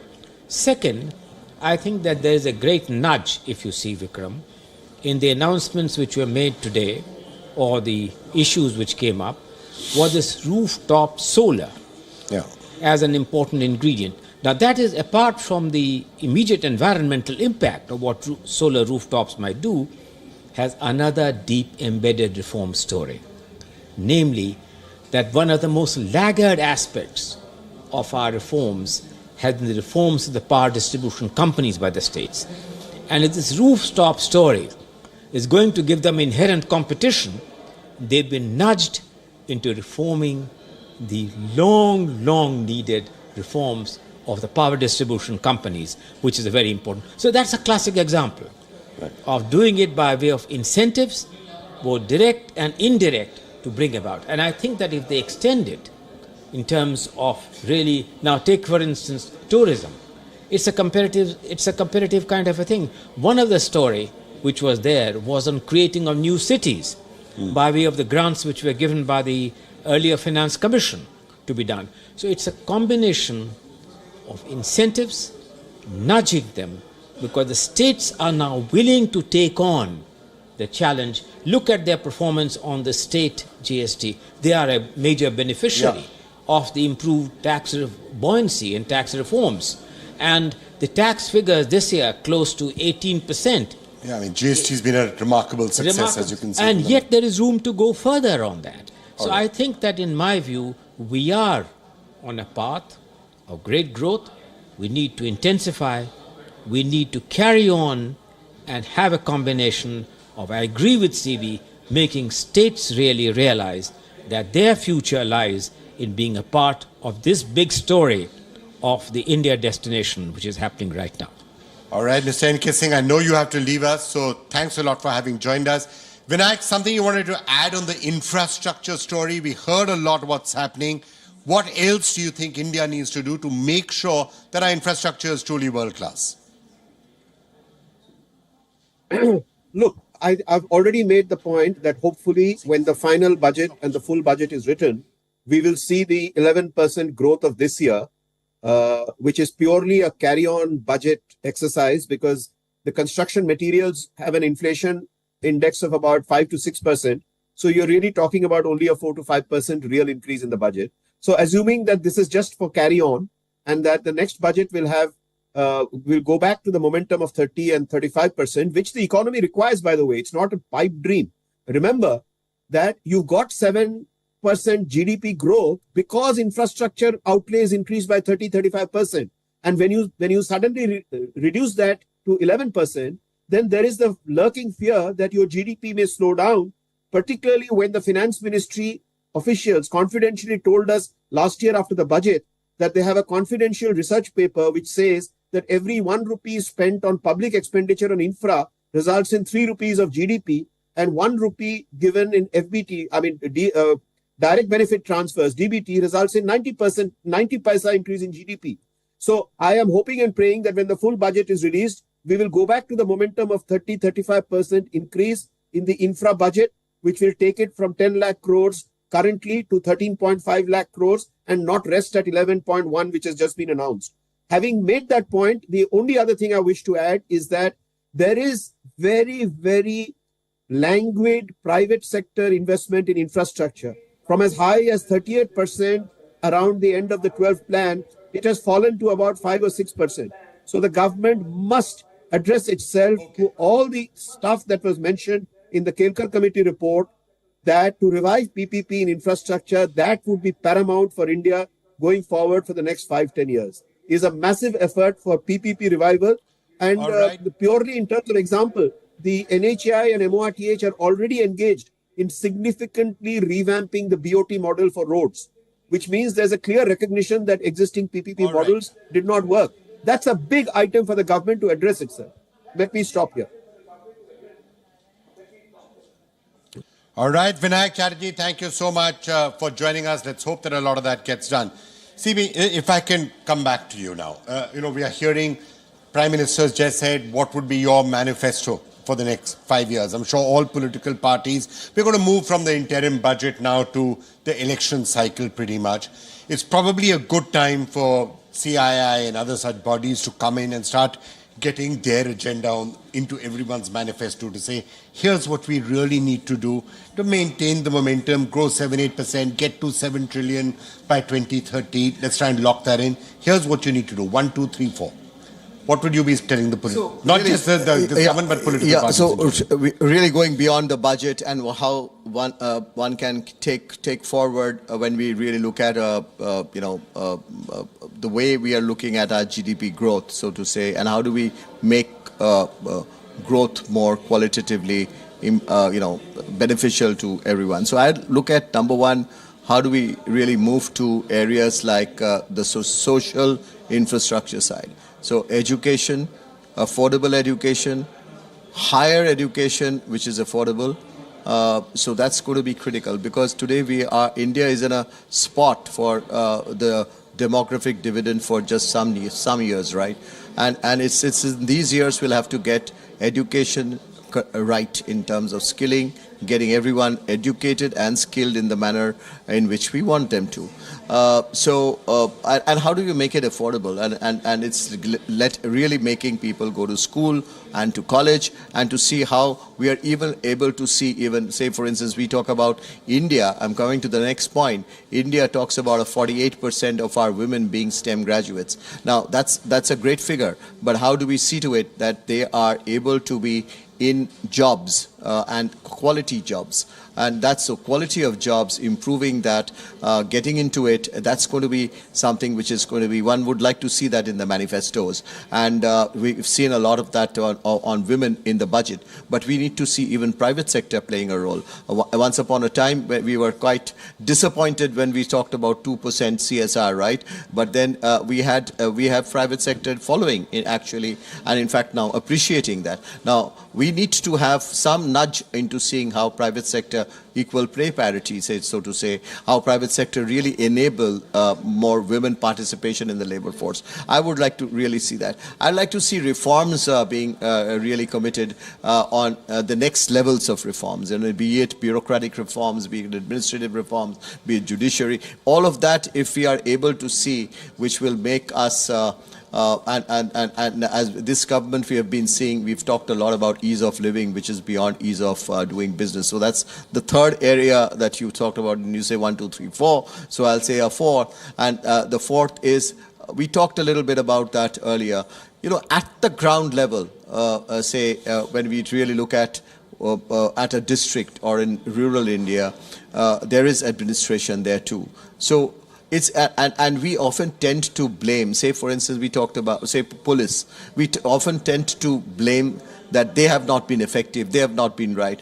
I think the program to train them, to bring them into, to have a shared vision for the country and reforms, train at the district level, at the rural level, making things easier in terms of administration, those are going to be very, very critical as we move along India. But it's so interesting to hear what you're saying, and it's sort of partly an indication of how far we have come, that what we are now wanting are some very fundamental reforms about various things which affect people's day-to-day life. This is not about cut taxes and build roads and give us power and can we improve logistics, because fortunately that has been done. And because that has been done, we now have the ability to be a little bit more ambitious on what we can now do, so you can really start aspiring to being a developed country. Absolutely, absolutely. So I think we need to really move to a position where we are not just a developed country, but and not just our per capita income being higher, but really a country with so much of variety. If you see the entire of India, it's so different. From each place is different. Rural India in one place is different from rural India in other place. So when we really look at the quality of life, the quality of living, the quality of the growth, all of that is something that we would really look into as we go. Okay, I know you have to leave us, but one last quick line. What could still go wrong? Sometimes, everyone's saying India is in a sweet spot, things are really going well, and 7% growth. What could go wrong, if anything? No, I think what we really need to do right, I would imagine, is really taking advantage of the demography in India and to see that we are really being able to include everyone in what we are looking at for an India of tomorrow. So train everybody so that the demographic dividend does not become a demographic disaster. I think that's one of the things to look at. CB, thank you so much for joining us. Always a pleasure, and look forward to continuing to talk to you as we move forward to that. Dr. Singh, wanted a quick reaction to you to some of that agenda that Chandrajit Banerjee has put out. Would you agree with everything that he said? Absolutely, absolutely. I think one of the agenda that the new government must really be looking at is what do we need to do to ensure that the inequality goes down. There's a lot to be done on education and health. Close to about 8 lakh students go abroad to study, and that's a worrying figure, Vikram. The third thing that the government really needs to make sure is the GST tax. GST is rationalized because still there are about 4 or 5 slabs, so that needs to be worked upon. as I was mentioning, that we definitely need administrative and judicial reforms. Those are something that needs to be quickly done, and I hope that's there in the manifesto as well. I'm a little worried about that by 2047 we can be a developed economy, but we will not be a prosperous economy, and there's no point in becoming a developed country when 20% of its citizens still live below the poverty line. So these are some of the concerns that I have. My guess is that a lot needs to be done. One point I normally don't disagree with what Vinayak says, but when he says that every rupee spent in DBT gives you only 90 paisa back, these are some of the things that that's not right, because that probably would have been the case about 20 years back when the delivery was very, very poor. But with technology and transparency, every rupee spent in the welfare schemes is a multiplier by about 3 to 4 times. विकसित भारत के 4 स्तंभ युवा, गरीब, महिला और किसान सभी को एम्पावर करेगा। निर्मला जी का ये बजट देश के भविष्य के निर्माण का बजट है। इस बजट में 2047 के विकसित भारत की नींव को मजबूत करने